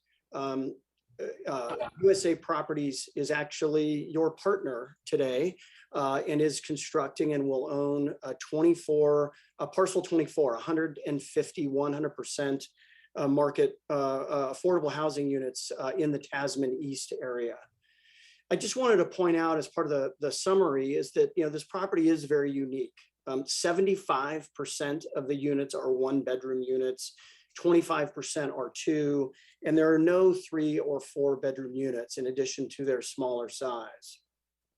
I think we've shared with you before, this is fully constructed, brand new community, with severe vacancy and other issues. And so I'll talk about parking and vacancy and also the crime issues, and then I'll turn it over to Steve and Tippy. And these are just some examples of the roof terrace and some of the amenity buildings. The professional staff mentioned parking, Hexagon Transportation Consultants, this is included in your staff report, did a bedroom count analysis of 4 local apartment communities, concluded there is sufficient parking for the general occupancy, and also subsequently surveyed 4 additional comparable communities outside of the city, and the conclusions were similar from a bedroom count perspective. As I mentioned, since opening in March, they've done aggressive advertising concessions, rent reductions. We are only leasing an average of 2 units per month. Typically, the entire community would lease in the first 4 months. By contrast, Santa Clara Square is leasing at 100 units per month, and they are general occupancy with no age restriction. Both we and our colleagues are not seeing really any or very limited 55 and over leasing, but there continues to be strong activity in the below 55 years at other apartment complexes. And the reason for that is seniors are not coming out. There's continuing to shelter in place, but we've had to turn away now nearly 200 residents who would like to be at Santana Terrace, who are below 55. And today there are only 37 units rented of the 92. It includes 2 manager units and a model, which is really a net of 34. And we just received our first notice of lease termination from one of our tenants. So that will drop to 33 net leased. And what we're finding is obviously COVID, Delta, other variants aren't going away. Our seniors continue to shelter in place, and that's having a series of knock-on effects. Santa Clara County is doing a great job of addressing vaccinations and being proactive with other measures, but our seniors are seeing these headlines that are keeping them at home and not coming out to lease. As I mentioned, in terms of crime incidents, we've had 18 crime incidents in the last 12 months and 3 new ones just this past weekend. These are break-ins, these are thefts, these are a thief who jumped over the fence, one who has entered the building to the right, broken cars, stealing vehicles, stealing other items. And what we found is that obviously, as I mentioned, COVID's not going away. Seniors continue to shelter. 55 of our housing units are sitting vacant in the midst of this housing crisis. And the crime issues continue despite increased patrols, increased security, and live video surveillance. The crime issues are a direct result of low occupancy, but deterring crime does not solve the vacancy problem. That problem is a cause in itself. And then this current leasing rate will take us more than 2 years to reach full occupancy. So what we've asked the council is to enable us to rent to those over and under 55. We are committed to continuing to target market to maintain operations and amenities for older residents. And then, as was mentioned, we are proposing to include 9 units of affordable to deed restrict. And then we actually had a site visit with Councilmember Jane. Recently, he recommended that we look at gating the property. And so we're asking the council tonight to direct staff to work with us to evaluate and install additional security measures like gates and fences. So with that, I'll turn it over to Tippy and then Steve to conclude remarks, and then happy to take questions. Thank you, Eric, and thank you, Mayor and council members, for your time this evening. So as Eric alluded to already, since opening, there has been really low demand for those that are 55 plus. The community is beautiful and has been well received by everyone that has toured the community. Those that did meet the age restriction were ready to move, have leased at Santana Terrace. The rental rates have never been an objection at this community, while competitor communities have been able to grow their rents over this past year. We have purposely kept our rent significantly below other lease-up communities in Santa Clara submarket to ensure that we capture what few 55 plus renters are out there in the market. There are 2 other lease-ups in our competitive market. Currently, our rents are on average $800 below Lynn Haven and Santa Clara Square for similar like floor plans and amenities. Additionally, we are offering move-in concessions as an incentive up to 2 months free, while area apartment communities have decreased their concessions because of their higher leasing velocity than what we've been able to achieve. While we've netted on average, as Eric said, 2 leases per month since opening, our competitors in lease-ups have averaged anywhere from 70 to 100 leases per month during the summer months. We review our leasing, marketing, and advertising weekly for any opportunity to reach the 55 plus potential renter. We have spent just under $250,000 on marketing and advertising alone. Although we focus on marketing and advertising efforts towards the senior demographic, we still continue to unfortunately see an interest from those under 55 as well. For instance, just this past week, we had someone that was interested in leasing. However, they were 54 and won't be 55 until next summer, and we had to turn them away.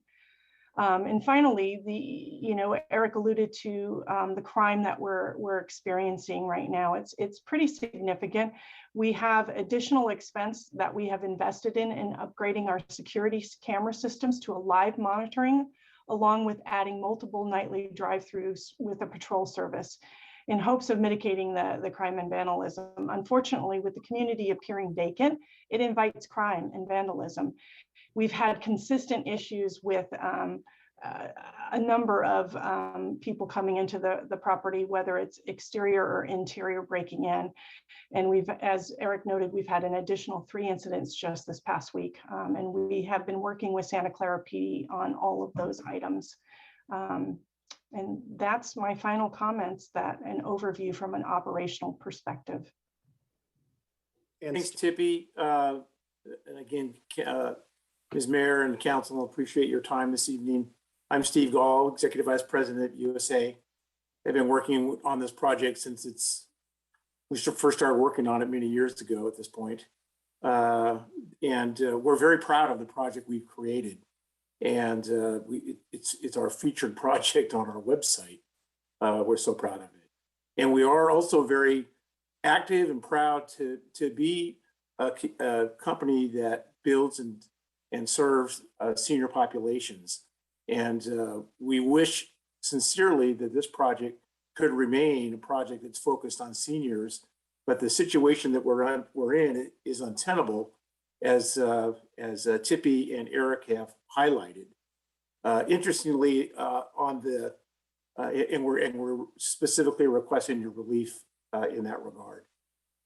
With respect to the crime that has been highlighted, we'll note that our neighbor apartment community immediately to the north of us reports that he has 0 crime, and that's because he's completely occupied. And so he's puzzled as to why he sees why we're having crime issues and he's not, and is directly related to not having eyes on the community. We are committed to continuing to target this older resident population, and note that our experience is that seniors or older people have much lower turnover, and so our expectation is they will continue to age in place, and the project will become a naturally occurring senior community over time as the community goes on. Thank So you. in summary, we thank you and we ask for your consideration to help us in this untenable, out of this untenable situation. Thank you very much. I'm going to now go to the council members for questions. And if we can keep track of the questions, Rena or the applicant, so that I can go to you after all the council members have had a chance to ask their questions. We'll start with Councilmember Jane. Yeah, I would like to disclose that I had a Zoom meeting with the applicants, as well as I went and visited their site and discussed the crime there, as well as security measures that they might want to take. But I was intrigued by, I believe, a comment that Tippy made, saying that similar apartments at Santa Clara Square are renting for $800 more that are not age restricted. So my fear is that if you do not make this if you take away the age restriction, then the rents are going to skyrocket and it will be hugely profitable for the applicant. So I believe that the 10% affordable and at 100% AMI and 120% of AMI is just not good enough. Seniors really struggle with their finances. And I believe I heard that a 1-bedroom apartment goes for $3,600. Maybe it's the 2-bedroom apartment. So I am concerned that there's just really not enough affordability here. So those are my comments. Thank you. Thank you, Vice Mayor Chahal. Thank you, Mayor.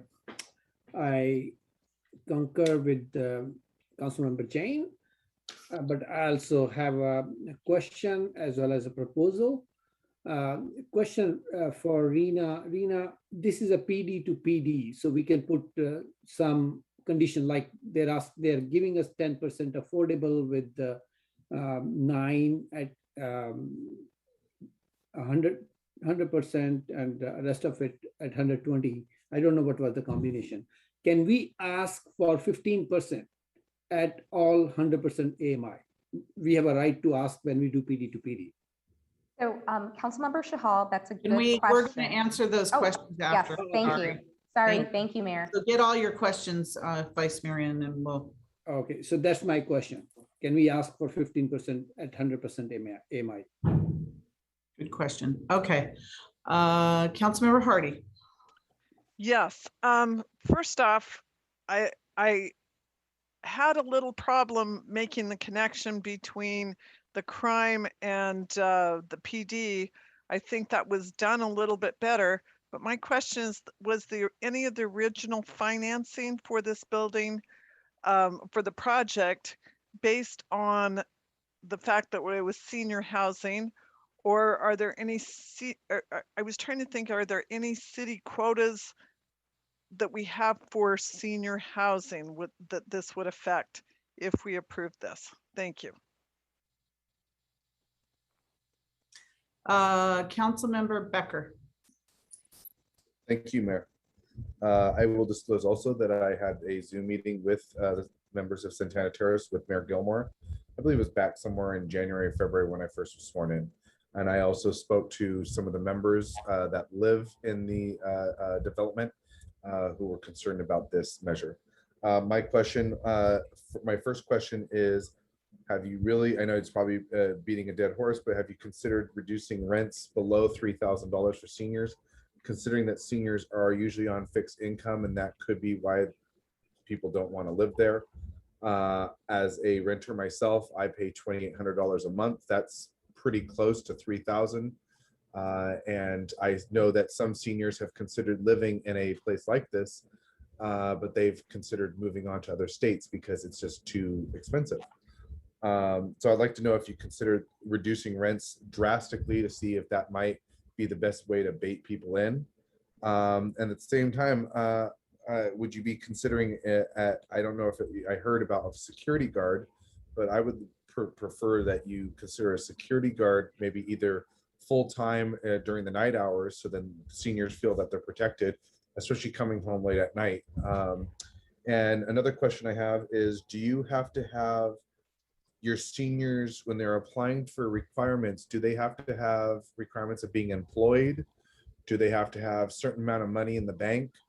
Do they have to have some kind of wealth? I mean, because some of these might be on Social Security, and I think about $3,000 a month rent. I mean, I could barely afford to live in this area. So it's like, how do they afford it? So I want to know a little background on what your scale is and how you take in applications and how you do that. Because I know certain ones want you to have employment too. And then the other question on top of the security thing, I know Mayor Gilmore and I think it's maybe once a month, Mayor, or once every other month, we do a meeting with the police department for certain developments or certain neighborhoods to talk about crime. And I think that would be something that the mayor, myself, and Santana Terrace would be great to communicate on, and maybe getting something like that set up for us to have one of those kind of police town halls to identify more crime and ways that we can deter it. But those are basically my questions, and that is it. Thank you. Thank you, Councilmember Watanabe. Thank you, Mayor, and thank you for the presentation. I watched the Planning Commission meeting and heard the recommendations by at least one of the planning commissioners about adding in affordable housing. And so I'm happy to hear that the Morley brothers heard that recommendation and bringing that forward now as a condition for this requested change. I have two questions. One is, do you think that the crime has anything to do with the age of the properties? The age limit of the residents. And number two, we received several emails in support or against this proposed change.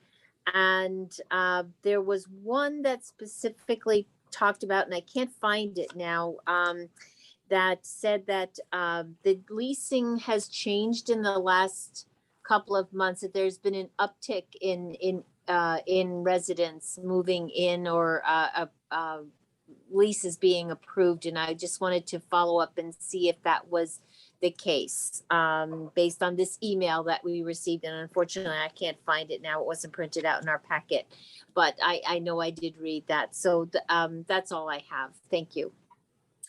Councilmember Park. Thank you. So I will also disclose that I met with the developer to discuss this issue, and we've had several discussions. I did like the voluntary proposal to add the affordable housing units. I also liked Vice Mayor Chahal's request for increased affordable housing, but again, I think that's something that the developer would have to think about. I look at the report, I look at the presentations, and it notes seniors continue to shelter, not inquire, not tour, and not move. But essentially, changing the age group puts the residents who are there at risk, moving them to the risk, or moving the risk to them as opposed to the other way around. I would much rather prefer to see housing go used than stay empty, but I feel it's hard to make a change that essentially creates a bait and switch situation for the people who are already there, who bought in. I understand the focus on rates and comparisons with competition and their increasing rates, but I think we need to have a similar focus for the benefit of the existing residents. I mean, the crime and vandalism needs to be addressed independent of occupancy. Gates would be nice, maybe even essential, but I don't know that that would be enough to protect a project that people are being told is empty.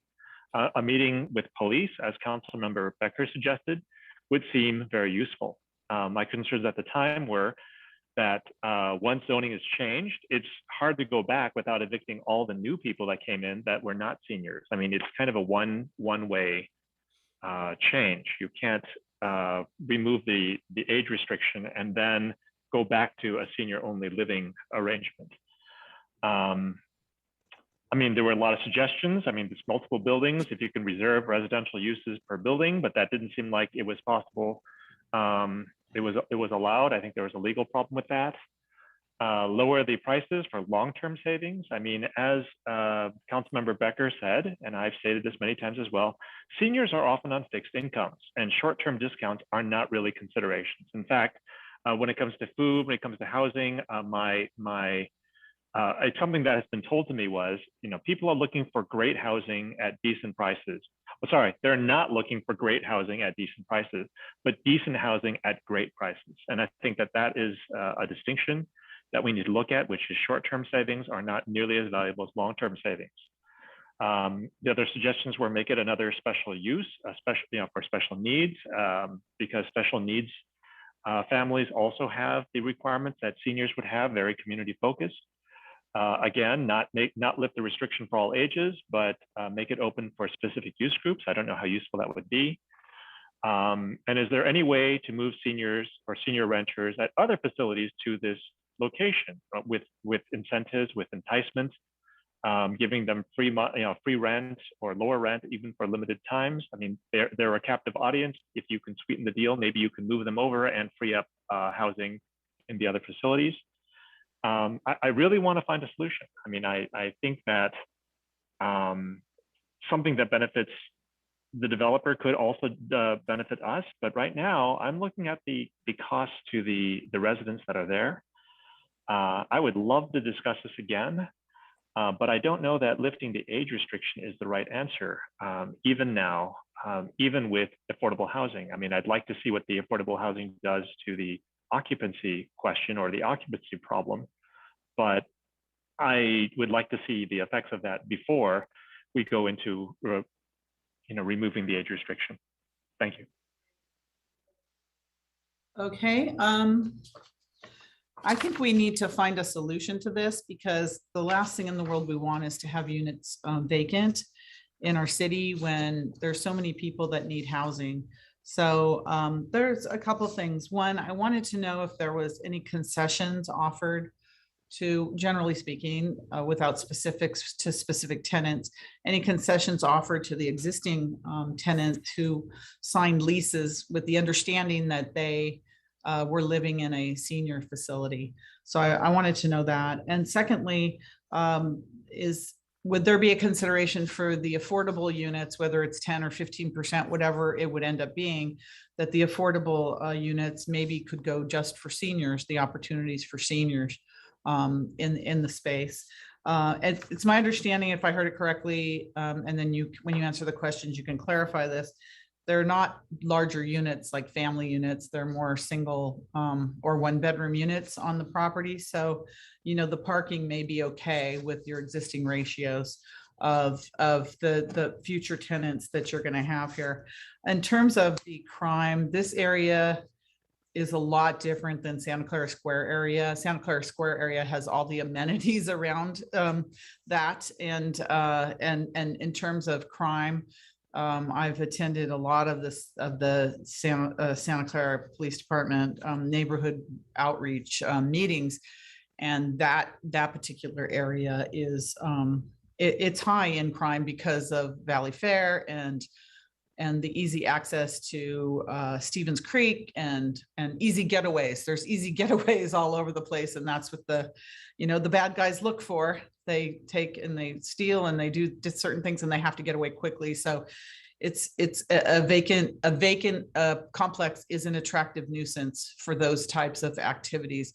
So we want to see activity of people living there, not crime activity on this property. So it's a challenge because of its unique location and what your experience is. Similar to Saratoga Avenue and Stevens Creek. A lot of the easy access getaway properties like this are targets for criminals. So, and especially on the edge of town where San Jose is right across the street. So they can easily do something in Santa Clara and go straight into San Jose, and it's hard to catch them because you have the multi-jurisdiction. So there's for so many reasons that, again, we want to see this occupied. We want to see it occupied. So if we can, give the proper concessions to those who live there currently, if the developer can, not us, not the city, but the developer can, have the affordability targeted for seniors, still continue to target seniors, and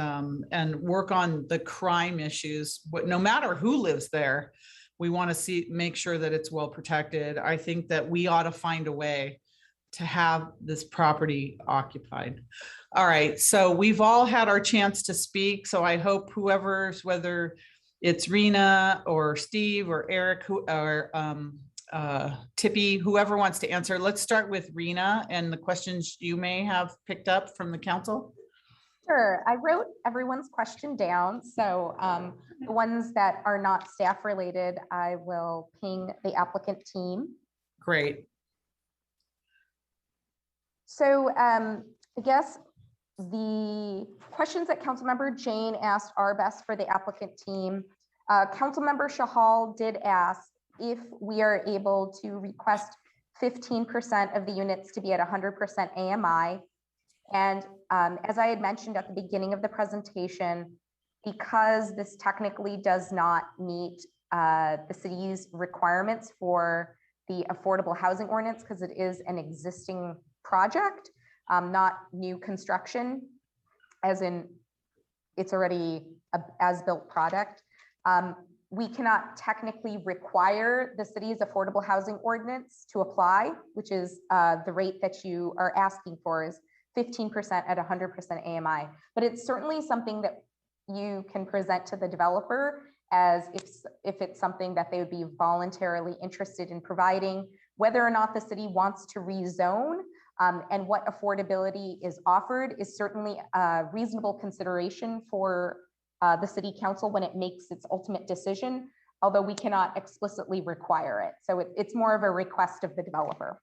Councilmember Hardy was curious about financing and whether any financing was applicable to the senior component. That's best for the applicant to answer. However, Councilmember Hardy did also want to know if there was anything related to city requirements that were related to the senior component. So was there anything that the city approvals relied on the senior aspect? And certainly the parking was one of those. And as I mentioned, Hexagon did an analysis.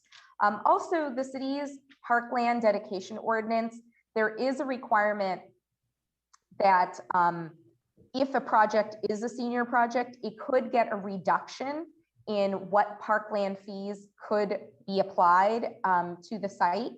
In this particular case, the project actually didn't receive that reduction. It paid the full fees as if it were a market rate, all ages project.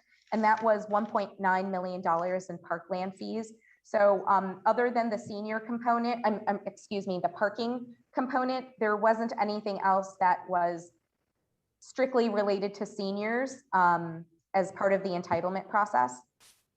Councilmember Becker asked many questions that are related to the applicant. I think these were all more related for the applicant to answer, as well as Councilmember Watanabe's questions and Councilmember Park's questions. And I've written them all down so we capture them all. The one question that maybe staff could respond to that I might ask if legal counsel, if Sujata could maybe weigh in. The request from the mayor about having potentially the affordable units, whatever, should the council approve this project and affordable be included, could those be targeted specifically to seniors? And just with fair housing law sensitivities, even though it's for the senior demographic that would be benefiting, if it became an all ages project, I'm not sure if we could require or differentiate who got those affordable units from an age standpoint. So I don't know if our council has any response to that. Hi, Irina. This is Sue Reuter. I'm actually looking into our code and some of the materials we have, and I will get back to you after the applicant has answered his questions. Thank you, Sue. And So Mayor, that concludes the questions that I think staff should answer, and the rest are really for best answered by the applicant. Okay, thank you. I don't know if the applicant might need help in case if you Sure. if you said you got all the questions down. Maybe if they miss any, you can remind them of what those, because there was a lot. We all said a lot, so. Okay. Oh, All thank right. you. Thank you, Mayor. Yeah, thank you, Mayor and Council. Yeah, and there were a series of questions and also comments. And so appreciated both, and we'll kind of take this in reverse order. We noted that the mayor had asked the question about senior affordability for below market rate units. And I would just ask Steve or Tippy, as they're looking to the city's guidelines, we would need to comply with the city's requirements. But Steve or Tippy, do you want to comment on that? We do plan, and we're requesting that you actually condition the project such that we continue to market and operate and amenitize it for older residents. And that would include, the below market rate units. But Steve or Tippy, Steve, do you want to take that, or Tippy? This is Tip. Go ahead, Tippy. Yeah, I'd be happy to. I know that we've explored in depth the ability to separate out any portion of the community to rent to keep and maintain it as a senior housing. And what we were told explicitly by multiple fair housing attorneys is it's either it's going to be senior or it's not senior, and you cannot target any demographic unless you are originally a senior community.